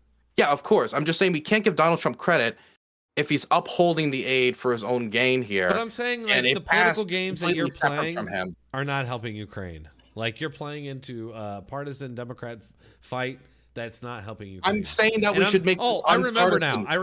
We should separate this from the partisan issues that me Democrats and people on the left disagree with people on the right on. Right, but I'm saying I was saying that the only reason Republicans tied the border security to Ukraine aid is because they realized this was like maybe the only way they could get it to happen, because they realize it's such an important issue. Maybe Democrats will buckle, and yet they still don't. So why do you? To be clear, that the official policy is that we're holding Ukraine aid and this national security issue hostage in order to try to get attention to this other issue. The border of the United States, which is literally the only mandate of the United States government to protect.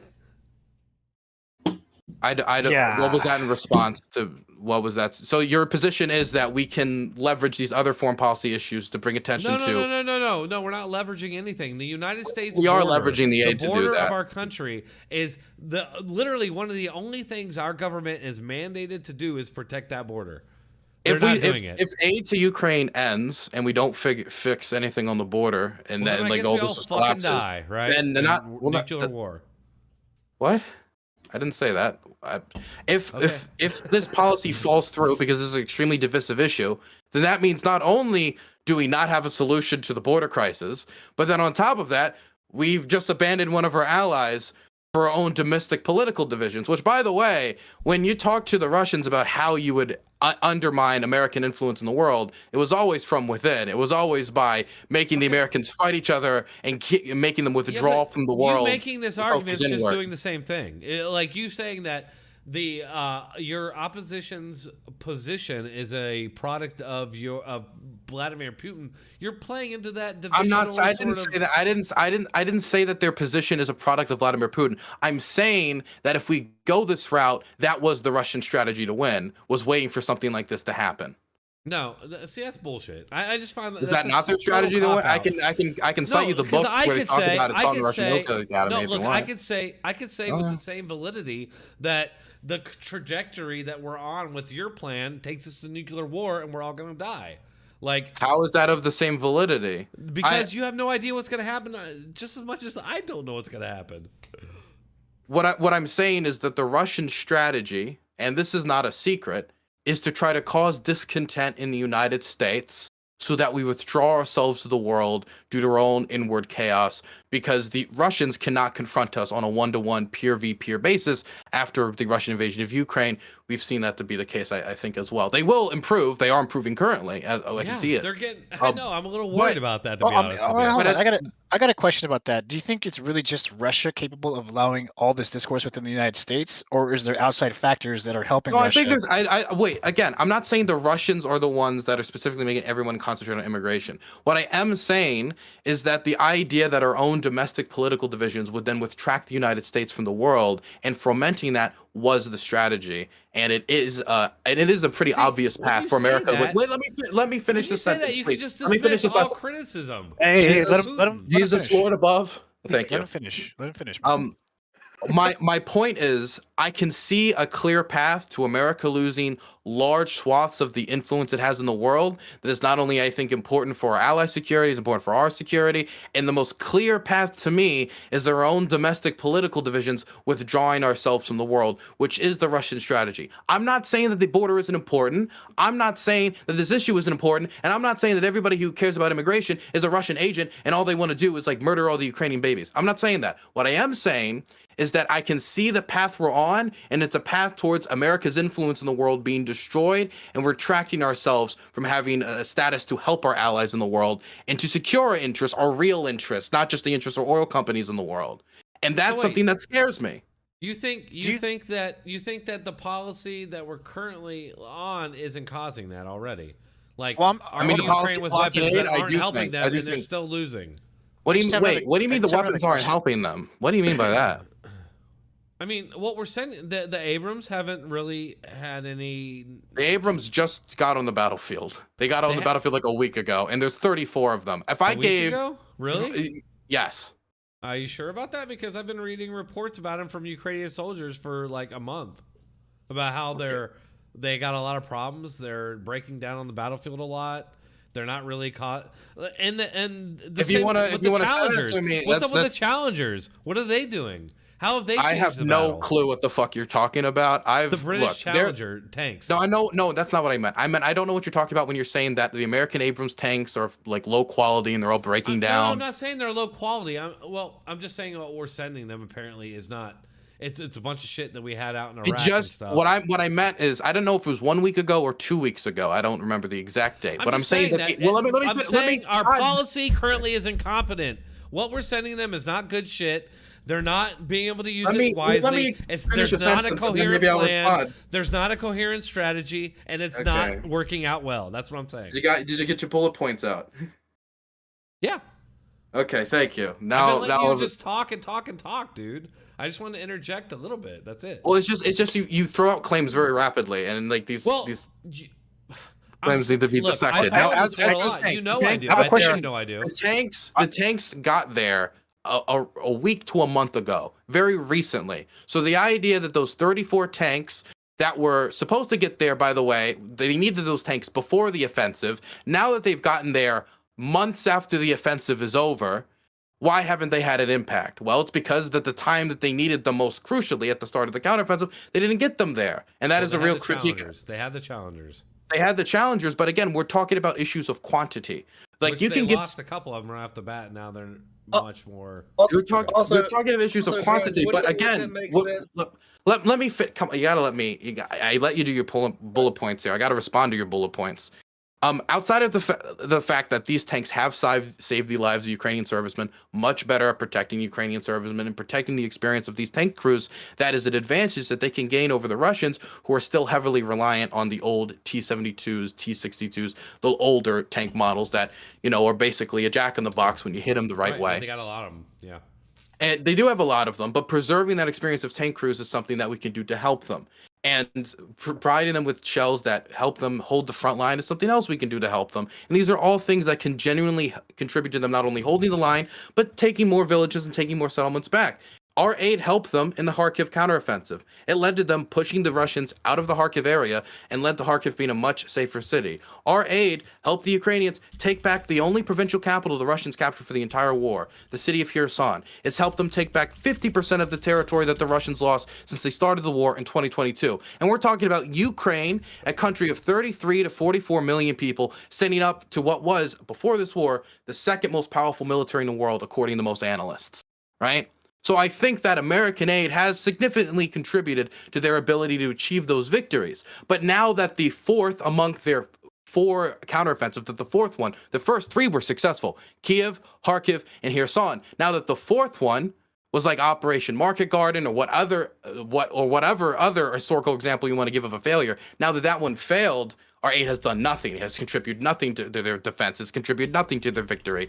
This I feel this is revisionist. Like we're forgetting exactly how much our aid contributed to these significant Ukrainian victories. How much our aid has contributed to them having decent control of their airspace. So yes, our aid is helping. Our aid is contributing. Yeah, I don't disagree with that our aid's helping. I know that. Although they are losing some territory now. Although the Russians are draining tons of fucking manpower in cities, I can't pronounce the names of these cities. I just have a question. Avdiivka is the big one. Dylan, for both of you guys. Yeah. I have a question for both of you guys. Advika, or what is it? Avdiivka is the one where 40% of the clashes are happening. So right now, that's a big one that they're fighting over, and Russia's. What's up? What? Go ahead. Finish. No, I'm just saying, they're draining a lot. They just captured a city, and that's what I'm saying is that Russia, it comes down to a manpower issue, and that Ukraine just cannot replenish the manpower that Russia can. That's all I'm saying. If wars aren't just decided by manpower, if that was the case, then the Russians just had no problem steamrolling everyone in World War One. Right now, that's what's deciding it. That's not necessarily the case. Well, if that was the case, then they wouldn't have been able to take back the areas around Kharkiv, or they wouldn't have been able to take around Kherson. And if that also was the case, then Avdiivka would have fallen a long time ago. But if they might have more soldiers, but if they don't have tanks to arm those soldiers, well then, marching across open fields can only accomplish so much. If they don't have the proper munitions for those soldiers, it can only accomplish so much. Right. If the equipment they're going against is of a higher quality and protects their soldiers at a higher rate, for example, American Abrams, American Challengers, these tanks protect their crews much better than those old Russian tanks, then you can preserve manpower. We can do things like worker exchange programs to try to help the Ukrainian labor market out, as their labor market is strained by the conditions of the war. And by the way, the Russian labor market, super strained right now. They have an extremely tight labor market. And these are ways that we can enable the Ukrainians to try to deal with their vulnerabilities so they can get the best deal at the table. Okay, well, that I just want to hear a solid plan, because I want Ukraine to win. I'm not pro-Russian. I get accused of that constantly. I want Ukraine to win, okay? I do. Mm-hmm. But I have not heard any solid plan or strategy. And what I'm saying is, from just being a person following what's going on and watching these videos every day, is it's grinding of meat on both sides, meat and armor on both sides, and who's got the most? That's what it comes down to. Who's got the most?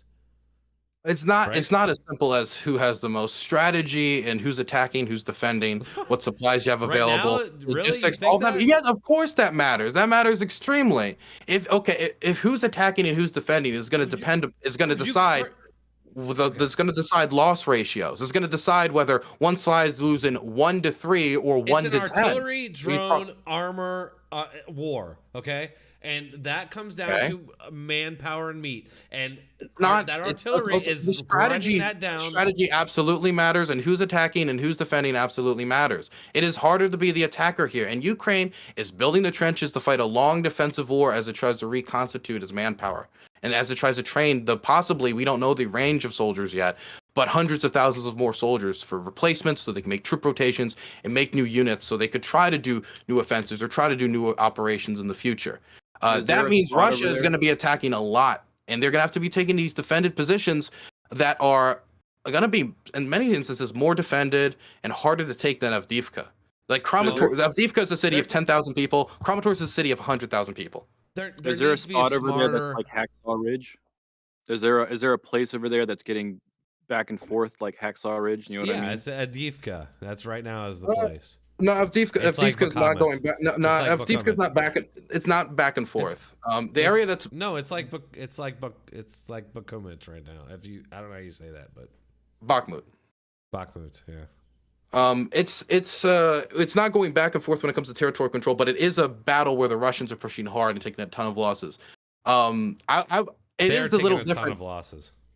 It is a little different than there's using a lot of the same strategies. They're trying to bypass Avdiivka because the city is a fortress that's been built up over 8-9 years. It's very useful to the Ukrainians because it's a salient that sticks out very close to the city of Donetsk, which is like the heart of the Russian logistical center and occupation in the Donetsk Oblast, the city of Donetsk.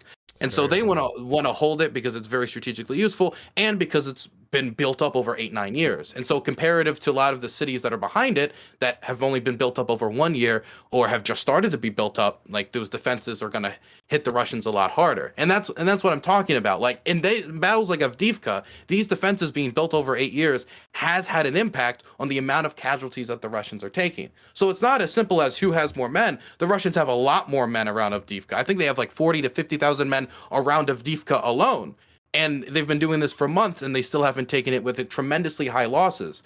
And you can burn through that personnel. And even if you burn through and you have more personnel to experience it, to replace them, what experience does that personnel have? If you lose an experienced tank crew that was a contract soldier for 7 years and you replace him with some dude from the middle of Tanutuva who's never even seen a tank before, who's been a farmer all of his life, yeah, the amount of experience and usefulness on the battlefield he's going to have is going to be very different. And so these are advantages that I do think the Ukrainians can play into to try to deliver some sort of victory. Does it look like Russians want to fight? Does it seem like they're actually interested in this war? Yes, absolutely. It depends on who's interested in they're not interested in the war generally. They're burning bodies like you wouldn't believe, dude. The Russian, like literally burning bodies. Well, hold on. RW, who are you asking that question towards? I'm asking the question if the people... He's asking Dylan. He's asking Dylan. I'm not worried Sorry, about the I wanted to politicians. interject. From the polling data that I've seen, and of course, this is a huge asterisk. When you're talking about polling data in a country where if you say Ukraine shouldn't have been invaded, should be a free country, you can get arrested. Obviously, polling data on a war is going to be hard to get if you feel like there could be legal repercussions for your answers. Even if there aren't, the expectation that there could be could affect polling data. But putting that thing aside, from what I've seen, it seems to be that there's a certain small percentage of the war, maybe 10 to 15 to 20% of the population who are vaguely against the war to some degree. That can be very anti-war or like, man, this war sucks. This is stupid. I don't think we should be doing this. Like, this is a waste of time. And then on the other end, and these are people who are usually in their 50s and 60s and watch a lot of state media, this primarily overrepresented in this group. These are the people who are very pro-war. Problem for the Russian government is that population's also primarily in their 50s and 60s and are not the population that can go and actually fight and die in the war. And then the rest of the population is vaguely in the middle to some extent of like apathetic, kind of like how we felt about Afghanistan in 2018, to put it like, and try to compare it. It's hard to compare it, but by 2018, how excited were Americans about the war in Afghanistan? This was supposed to be a 3-day operation. This is now going on for its second year, and they're taking pretty massive casualties, even if it's not heavily reported in the Russian media space. People are noticing the difficulties. People are noticing the 60% increase in egg prices. People are noticing the out-of-control inflation that now makes a ruble less worth than an American cent, which is something that would have been disastrous in other scenario where the Russians didn't have anything to distract the Russian public with. So I do think that as of right now, the Kremlin is secure enough by keeping the public widely apathetic, but they're not raw, all like super excited for the war. Many of No them draft, seem to be right? pretty happy about the idea of actually signing a peace Right. deal with the Ukrainians. Well, you see a They're lot not of. draft. Well, I've seen a lot of interviews with like regular Russians where they seem to think, that they seem to think the war is completely justified. I don't know if they're saying that just because they're worried about what will happen to them if they don't say that, but a lot of them seem to be really invested in the whole, making Ukraine part Some of them Russia are. and all that. Some of them are, but I mean, when you look at the social media traction in the West around posts around the war, it's just like that in Russia. It's the same. Like people aren't posting about it like they used to. People aren't donating to units like they used to. People aren't just. And this isn't something that's not talked about just me. This is talked about Russian propagandists. I saw Solenyev. He had a segment a few weeks ago. I watched Russian propaganda because I hate myself.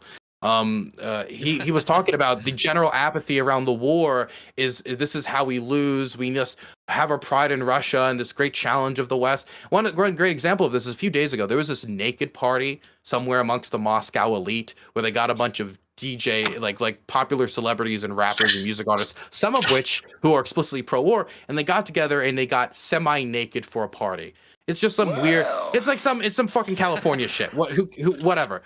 Point is, though, this true. made it onto the primetime segment in Russian propaganda, state TV, and they talked about how this is the type of degeneracy that led to our loss in World War I and the crumbling of the Tsar. And then they arrested one of the guys there because apparently at the party he kissed another guy, and that could be considered gay propaganda. So they found a loophole to arrest one of them so they could have some penalty to show the public to say they're punishing these people who are, Gotta have her little secrets. that are degrading the state in the way they are. I got a question because that sounds like a specific example for like local Russian politics, right? I'm Mhm. assuming, or is that like a state thing? That was on Russian state TV. It was like a Moscow party, so it was played on national TV. This was complained about by some of the biggest names in Russian propaganda, and their point was they're partying while boys are dying, and they're being so degenerate about it. And then they played a lot of the rap music that some of the Russian rap artists, and it was like ass, tits, guns, and they're like, look at them. It sounds a lot like what. It sounds a lot like what the U.S. does these days, especially. Right. Can't say I blame them for that, except for the homosexual part. I love. I mean, if you want to be gay, go ahead. But like, so what I'm saying is like, I guess I'll digress to the point where a local, national, like from an American perspective, why it's dwindling, like popularity and supporting Ukraine. I mean, when like prices are going a little bit higher, like much more than they should, and it doesn't seem like people are really caring about the state itself, and we got these migrant influxes, right? Depending on the state you're from, and also Biden's handling of Maui and how he reacted with that, and then announced another aid towards Ukraine shortly after that, even though he waited 13 days to go to Maui. It kind of just gives a sour taste in supporting a foreign country, even though we probably should overall. It just gives a sour note to at least half the country. So that's the thing about the aid packages that got on the thing about the aid packages that got under my skin is nobody has any like most people don't have a relative comparison for what's a large aid package and what's a small aid package. If I said I sent them $50 million in aid or $2 billion in aid, for most people these are already astronomical amounts of money that they'll never have their hands on, and like trying to find the relative difference or what's necessary for the scenario is impossible. And so when you hear in the news, and this is the way we gave aid to the Ukrainians, which I disagree with, I don't think it was smart from a PR or strategy perspective, is we dripped it. We did it now for some reasons. We did it for a strategic kind of diplomatic. We don't want to piss off the Russians really quickly, so we're going to see what we can kind of get away with and see their response. And we largely found them to be basically bluffing. And through that incremental process, it was diplomatically safe. So I understand it, but through that drip, what also happened is it's 200 million here, 200 million there, 200 million here. And so all people are hearing is aid package, even though a lot of these aid packages are not tremendously large aid packages relative to the task at hand and relative to military military aid we've spent on Afghanistan or Iraq. 50 million, 100 million is tremendously small relative to that. I mean, sure, yeah, relative is subjective, but I do agree with you. I understand that those numbers can be significant by itself, If, right? if you're announcing, it was if so you, it if you was so just hear in the consistent. news that aid package, it sounds like they're like cleaning the whole house for Ukraine. When again, we're talking about 5% of the Pentagon budget, 0.5% of GDP spending. We're talking about something that, relative to what we were spending in Afghanistan, is tremendously less. Yet it got 10 times more coverage than what we got in Afghanistan for like the last 8 years of the war. Even though we're spending tremendously more at a risk to I would American agree. lives. I would agree. Yeah, I would agree. I think it was like what $200 billion overall with Afghanistan or something like that. No, it was about I think in total it was I think it was 2 trillion. 2 trillion. Okay, so that would make sense over 2 decades. Okay, but what we left there was not that great, right? And that kind of message and supporting another foreign war so quickly, the entirety of it just doesn't like sit well with the American public, at least for a long term. Like at first, Especially yes, when Russia was in the wrong for sure. Absolutely, they should not have done that. And yes, I agree with Ukrainian sovereignty. It's pretty fucked up the way they did it. Let's be real here. Russia is in the wrong. However, just the way everything is so quickly being done and the way it's being done. What do you mean by so quickly it doesn't being look good. done? Okay, so we now within about a year of Joe Biden's presidency, we're already investing into a foreign war that we just poorly pulled out of, right? Which foreign? Well, we're not. What do you mean we're investing into a foreign war we just pulled out of? These are two separate conflicts. We pulled out of Yes, Afghanistan. We're not exactly. investing in Afghanistan. We're investing into I a know. separate war That's what that I'm doesn't saying. put American personnel at risk. I understand that, like, that's- it's like a Vietnam syndrome-esque, like we were just involved It's the in risk a of it, war, and and plus now our we're involved in a war. and plus our financial. It's not just the American boots on the ground. That's the worry that's going to happen eventually because Article 5 will invoke boots on the ground. Now that's very close, right? That's the thing. But That's the thing that gets but me though, but also because when we're hurting what- financially, Mhm. it does not look good to keep supporting foreign wars that we're not a part of, especially if it's just a new one right after a disaster with withdrawal. It just doesn't look good.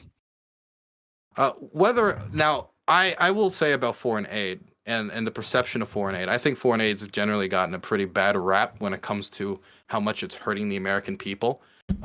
There's been polling done where you ask people how much they expect the government is spending on foreign aid, and the numbers are vaguely, depending on the poll, between 15 to 25% of where Americans think we're spending on foreign aid. Which poll? Who are they polling?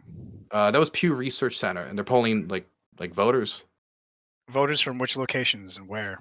The United States. I mean, What age demographic? I mean, that depends. Like, Okay, so do you want me to poll go get Pew Research Center for you quick? Yeah, we can take a pause and go get the poll if you want. I don't know the exact age of everyone polled. I mean, I don't know. But But if you're gonna go by my polls, point is, in the American public, we have a very bad perception of how much money we're actually spending on foreign aid. When comparative to what we believe we're spending much less. I We're think spending. people have no idea what we're spending, and they just think it's astronomical. It depends on the program. Sometimes we think we're spending not nearly that much. We're spending much more. They just don't have a I really good guarantee frame you of it's reference. astronomically unimportant. At least the majority of it. Yeah, I mean, foreign aid is not the reason that Americans don't have health care. Foreign aid is not the reason our drone or like streets are somewhat decrepit, or foreign aid isn't the reason It's why. part of it. There's an aspect that's not being shared. So you're talking about, we're not cleaning house for them, but there are people that are concerned that we're still doing laundry. So, we're sending money over there. Where is it going? What is it doing? There's aspects of corruption involved to it as well. It's not just that we're taking this money and we're sending it over to them and say, here, this is so you don't get your asses killed. Good luck, guys. There's other people that are like, well, where is this money going? And we are funding well- their government to some extent, correct? We are doing some aid packages to help with certain subsidies to keep government employees going, but that's mostly the Europeans. The Europeans have done the vast majority of the financial assistance. To a point, I think that the European commitments for financial assistance are currently double than that of the United States. What we provide that the Europeans cannot provide at scale is mostly weapons, This is for artillery Ukraine? shells. Yes, Ukraine. I thought from what I remember, like ours actually topped theirs just strictly financially. No. I could swear that's. Can you pull something up for me? Like, Sure, that's- I can get you. I believe it's the Kiel Institute that showed that when you have dedicated aid, that means aid that's been dedicated in multi-year. aid Yeah, packages. like it broke it up, right? Like it was like different, like military. Well, yeah, this is how much they have. The Europeans have committed to more aid to Ukraine than we have. Oh, like it specifically says that they committed more of this resource. Yeah, about double. About double. Okay. Like I can try to find it quick. 1 second. EU Ukraine aid double US. Here's the Kiel Well, Institute. I guess if you specifically type that in, that's what's you're gonna get. Well, no, because that's the Kiel Institute. That's the article. I'm not looking All right, for all the right. result. I know Oh, that's my the bad. title of the All right. article. My bad. Okay. All right. Okay. Where do I post this? Where do I send this to? The voice chat channel. You know, like the little if text you're box in the in it. voice chat, you can bubble click in at the the top corner. as general. You can click the little voice box open chat icon. You can paste the link in there. Gotcha. I just have so many discords. I lose it quickly. It's cold. You gonna eat that your sound. cornbread? Oh, RW, you should put you gonna eat your cornbread? How about no?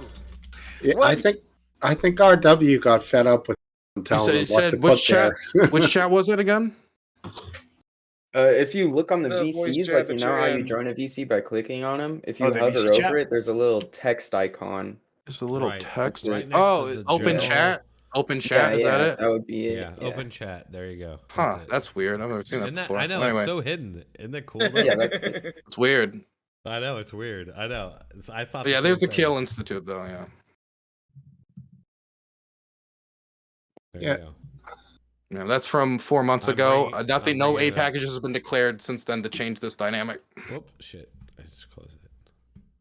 Oh, But it's I the think I do agree that there's a problem with the perception of aid, but I really don't feel like the pitch has been properly made for how I think important this is for the American public, and how, from a security perspective, it makes much more sense to get invested in helping the Ukrainians defend themselves than, yeah? Dylan, I know the argument you're making, and I agree with you mostly, but I also have a nagging other part of me that's like, we're just the policy that you advocate for is putting us on a path for nuclear war and the end of humans. I would take the opposite position and say the contrary. So, I mean, according to this article that you just sent, it sounds like they're sending a $50 billion euro Ukraine facility. So they're sending it. They haven't sent it yet. Yes, So, I said and they've it's made also- total commitments. Their commitments to It's aid also are higher going than to ours. something called Ukraine. So it's facility, multi-year like- commitments. So they What is have that? promised Ukraine? aid longer into the future than we have. I see. So that's like that's not really. You got to go by like what's been sent now, not just like what's being I agree committed with within that the too. next What- 4 years. That doesn't make any sense. If we're talking about That does, like that does make sense okay. because you Doesn't promise make you're sense. promising. Wait, if we're calculating how much the sides are invested in the conflict, and we're saying how much money or each side's contributing, I would say that this aid package is going to be giving the money into 2028 is a little different than saying, oh, this is only going to be to 2024. Again, I think that's significant. They've contributed. They have signed up for more long-term aid packages going up to 2027, longer than we have. But that makes no sense though. How are we going to use that money if you've signed it and you haven't given it yet? What are you going to do? My point is that they're contributing more to the Ukrainians. They've on paper, but they haven't You should literally know what given he's it. saying. It's obvious. He's saying that we are giving more right now, tangibly, something tangible that you can touch. Like I don't even know if that's true. I don't even know if that's true because But that's what it says double. in your. It's what it says in your article. It Let me says check. the total EU commitments, the EU's Ukraine quote unquote Ukraine facility. No, is part that's of the not EU's right. budget. It says if you look right here, aid commitments to Ukraine across donor groups, EU members and institutions is above. Short-term aid is above the United States too. Yeah, it's going towards a $50 billion Ukraine facility within the span from 2023 to 2027. So both short-term So it and hasn't gone long-term there aid, yet. the Europeans have contributed more. Okay, no. Short term. Okay, you want this is long term.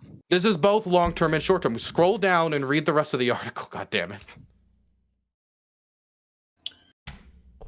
I have it If right you scroll here. down, it says right there, aid commitments to Ukraine. There's a graph right here. It says EU members and institutions, and it shows clearly that short-term aid, that they've contributed more, and then the multi-year aid, they've also they've contributed more, and that made it double. But even in the short-term aid, the stuff they've already contributed, the Europeans are ahead of us. How accurate is this?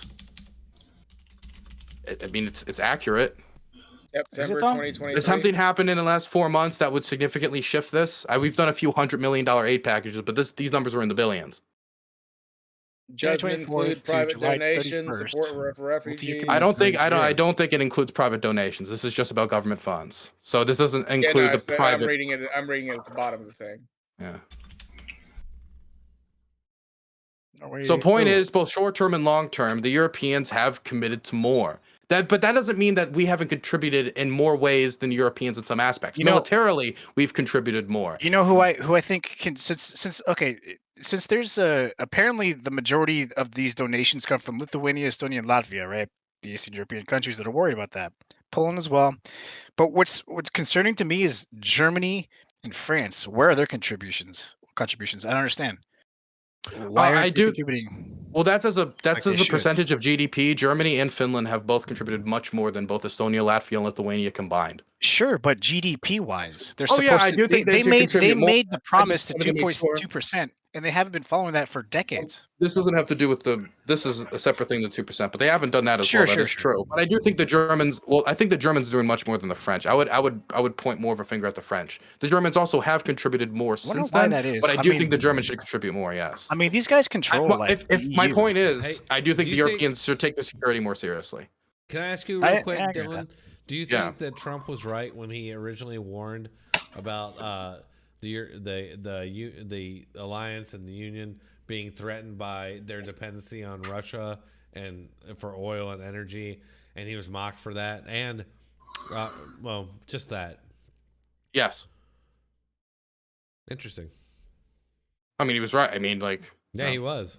I just like when people talk about how he's supposedly like this Russian stooge. He like said all, and I don't like totally agree with. I'm not a huge supporter of Trump. I'm really not. But he was totally right about that, and I feel like that's an obvious thing. That's why he was right. That is true. There's also an American reason as to why we don't want them on Russian oils, because we want them on our oil. Right. So we're not. So this is a question about incentives. They're still gonna. Oh no, we are exporting massive amounts of LNG to Europe now. Oh my God, the Germans are replacing their Russian crude with our LNG. Are they? Really? They are. Yeah, mostly Norway, but I'll have to also look us. into that. That's interesting. I have read that we're supposedly like outputting this huge amount now, which is weird. Well, yeah, it conflicts. It conflicts with that's why Biden's gas prices are policy going of- down. Well, part of the reason why conflicts gas with prices Biden's are going policy down. of ending oil production here. Well, I don't think he ever pledged to specifically end oil production, No, but he did want to. He did. And he said, he said he was going to end oil production during his presidency. Yeah, he said he was going to end the oil industry in America. I would love to see that commitment. No, I don't know how he God. I don't He know said how he that delivers. multiple times. I don't know how he I delivers. will I just play don't know how the he. videos. I just don't know how he delivers that on. I mean, That I don't know. word for Maybe word like is what 100. he Maybe said. like 100 years That from is now. word for word what he or said. something. But like he can't do it immediately. But Right, anyway, that's where were his we? policy. Anyway, where were we? I got confused. But yeah, no. American LNG exports to Europe have massively increased. I hope that's true. I hope that's true. I'm gonna look it up right now. I had to look for other markets, and we were right there. Nice. Because we should be exporting more than. Saudi But wait, Arabia. I wanted to talk about that nuke thing you said earlier. I want to talk about that nuke thing you said earlier. Yeah, that's what worries me, man. That's what worries me more than anything, I feel in some ways, honestly, the exact want Ukraine opposite to because win, I look but at it I from the worry about Ukrainian nuclear perspective, right? I interview Ukrainian soldiers. They tell me if I die by nuke or I die by artillery shell, it matters not to me, so I don't give a fuck, right? Right, but the whole world matters too. Well, let me. Oh yeah, Because let a me nuke there finish means the a sentence. nuke worldwide. Mm-hmm. Right. Okay. So when it comes to Ukraine, though, I really am worried that the message that will be sent if we secede to the Russians on the nuclear question, like, oh, we got to pull back because they might use a nuke, and that's scary and so. From the Ukrainian perspective, they gave up their nuclear weapons under the idea that both the Russians and the United States would respect their territorial integrity and come to their aid in a moment where somebody infringed upon it. Because the nukes were a powerful weapon. That's crazy. They gave it up, and the idea was from the United States perspective, and I do generally agree with this, is that less states with nuclear weapons the better, because the more states that have nuclear weapons, the more potential points of failure, the more potential points for a terrorist organization to smuggle with some maybe corrupt state or some We're more. already in a situation that's just like crazy, right? Yeah. Okay, so I've got my point is, from a Ukrainian perspective, why shouldn't they start an underground illegal nuclear weapons program? If the message is, nukes are the only thing that will defend you, and since they have nukes, they can take your territory. And why would that not send the message around the world that at the end of the day, the only thing that really guarantees your borders is nuclear weapons? That's something that scares me in the long term. All you're telling me is just increasing my fear that the end of our civilization is hinging in this area.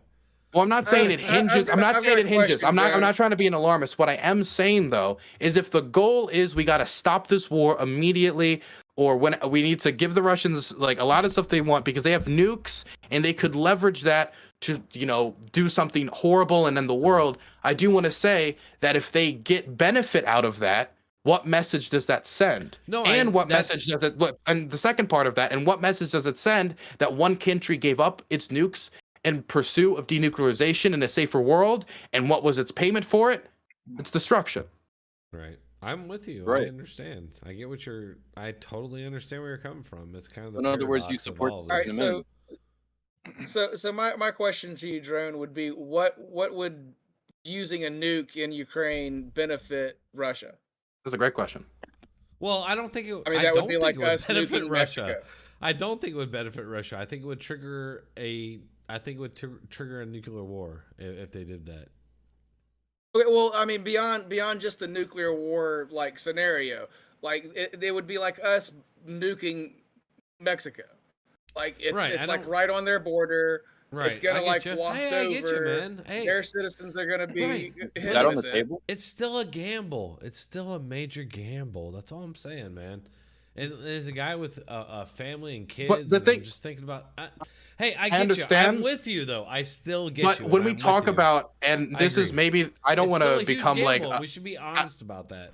I don't want to be like a hard-nosed, like Curtis LeMay style American right now. But when we're talking about nuclear war, right? This is something that requires a steady hand and we need to base in like strong principles, red lines, and we can't like waver because of that's scary. We need to if we're going to be making decisions that could change the future of nuclear deterrence going into the future, which means the type of policies and recourses that our children are going to eventually live with, then I think we need to keep a steady hand and think about what's best for the world 80 years down the line as well, as a matter of geopolitical standards for the use of nuclear arms. And if the standard is you get a nuke, you can invade anyone, fall on your face, and it doesn't matter, you still get everything you want because you can just act like a terrorist on the world stage. That sends a scary message. And I understand that Russia, like taking up the saber and be like, we got nukes, we can use it. It's scary, but we shouldn't make rash decisions. We need to think about, what does this mean for long-term denuclearization? What does this mean for stability when it comes to nuclear weapons for the global stage into the future? No, I agree, and I totally don't agree. I don't disagree with you on any of that, but I'm just saying that's why we should have been more maybe open to negotiations from the beginning. And I get where you're coming from. Don't get me wrong, but I'm just saying now it looks like from what we're seeing in the reporting that maybe it's heading that way. I'm just saying maybe we should have done that early on. Anyway, well, when you say heading that way, you mean? Well, I mean we have a few again from all the stuff that was in the thing is a lot of this is it's anonymous officials as of right now. It's all rumors. Nothing's being said publicly. We'll see if it's real.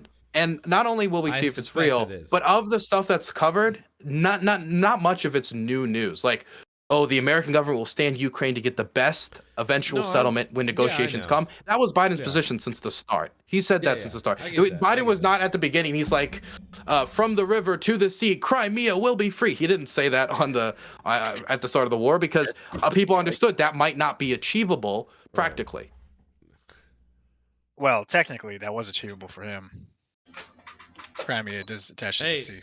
Speaking of that, I'm curious actually. What are your feelings about people on the left calling Biden a fascist because of his position on that? On Crimea? On Gaza. Oh, and the fact I don't think Biden's not a fascist. He's not a Nazi. I disagree with his policy on Israel, but he's not a fascist. There is a faction of the left who is the pro-Hamas, faction on the left that are calling. I'm more of the pro-Palestinian Islamic Jihad part of the left personally. I disagree with those Hamas people. They're gross. Wait, explain. I your thought that was position then on funny. that. I thought that was fun. Well, that Oh, was just a okay. joke. Okay, I was confused about that. All right. Oh, but hey, by the way, real quick, guys, both of you. Speaking of nuclear policy, kind of is not a subject change, but like a different, not the same topic, I guess. Not same location. Not with Ukraine. Anyway, sorry, Steve. So with so with the situation between Israel and Iran, like, how do you think that situation with the Democrats, anyways, do you think they do good policy when it comes to, at least in the past, the nuclear agreement?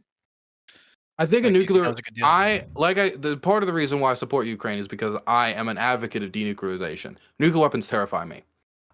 They terrify me because I know human beings and I know human beings have errors. And I saw the Cold War stories of people like, wait, where did I put the nuke? Oh, I lost it in a French bush. I just dropped it here. Like it when you see how human beings treat these things, and we are human beings. These aren't managed by like perfect machines, and giving AI control of nukes is even scarier. It makes me feel that the longer we have them around, the more likely something could just go wrong. So that's why I'm in favor of things like the START Treaty and things that decrease the amount of nuclear weapons around the world. Also, arms races are expensive, and I'd rather that be money spent in places that are more productive. It's part of the reason why the Soviet Union could collapse was because it couldn't compete with Ronald Reagan's arms race during the end of the Cold War.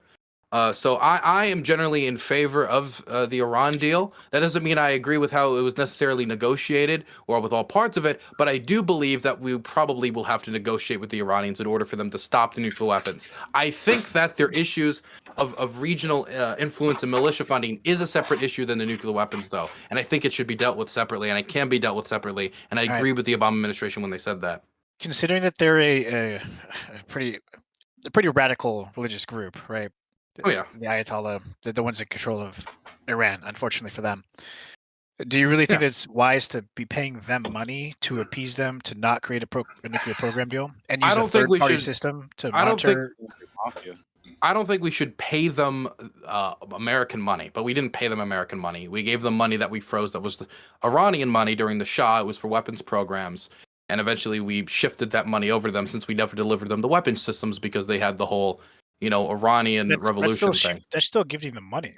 Yeah, we gave them money. We gave them their money, but we're not giving them our money. We're giving them frozen assets in return for them stopping their nuclear weapons program. This is the recent transaction you're talking about, right? I'm talking about like in the past, right? Under Obama, when it wasn't frozen, when it was just all in full motion. Need a few minutes. I'm sorry, I misunderstand the question.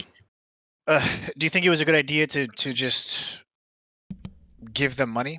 Like even if it is their money. If we unfroze the money and it meant that we would have monitoring of the Iranian nuclear program and a guarantee that they would not become a nuclear state, yes. Okay, but the agreement. But if we're going to disengage from the policy like one term later, well, then we just lost all that leverage for no reason. I mean, if they had the capability of using those centrifuges to create nuclear power anyways, then why continue unfreezing their assets slowly but surely? How do you know that they're not doing it if they're using a third party to monitor them? Well, we would have to have a trusted third party. What was wrong with the trusted third party? How can you trust the third party? Well, because it would have to be a trusted institution. There's some institutions that I trust to be better at monitoring these things. For example, when I was in Ukraine, I had this isn't the exact same issue, but I went. You guys know the Zaporozhye nuclear power plant? It's the largest power plant in Europe. It's based in just over the line in occupied territory across the Dnipro River.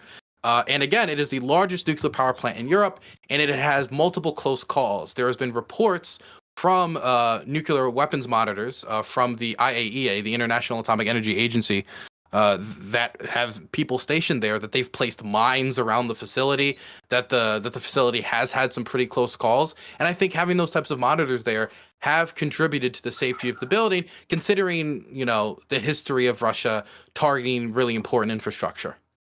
So I do think there's certain institutions that I would trust to monitor, like maybe the IAEA. Okay, yeah, that's fair. I'm gonna roll out. The IAEA. Yeah, have a good one. Have a good night, Brandon. Good night. What's wrong with the IAEA? Hi, man. Good night. What was their record during Iraq? Bye, Brandon. What do you mean? What was their record during Iraq? What did was they? the IAEA? Hold on, wait a second. Maybe I'm starting to forget my history here. The nuclear, Saddam's nuclear weapons. I don't believe it was the. I don't think it was the IAEA who said that Saddam has that was the. I forget the anyway, exact organization. Yeah, that was. I can't remember what it was. Anyway, I think that was a different. It was a joke. It was a joke. Whatever it was a joke. Oh, it was a terrible fucking joke. It's a terrible fucking well, joke. because Didn't what land. happened? It wasn't a punchline. Let me put it this way: the IAEA. Wait, Can I no, explain? drone. The IAEA is so good they got rid of Saddam's weapons before we even got there. Right. Well. Oh wow, that's very credible. I just want to. I can't remember who it was. I'll look it up here real quick. But basically, they were completely worthless, and every time they showed up to a site, fuck. Anytime. Why don't you look it up? Hey, you're the. I thought we don't know the group. This is. I thought I remembered. I'm sure it. they were a bad monitor. I'm sure they were bad monitors. I was just curious. All I'm saying is like, of course, but between international discount states, though, there has to be third parties to monitor things like ceasefires, or international diplomacy is going to be impossible because nobody's going to agree to ceasefires or meteors without things like third party monitors, without things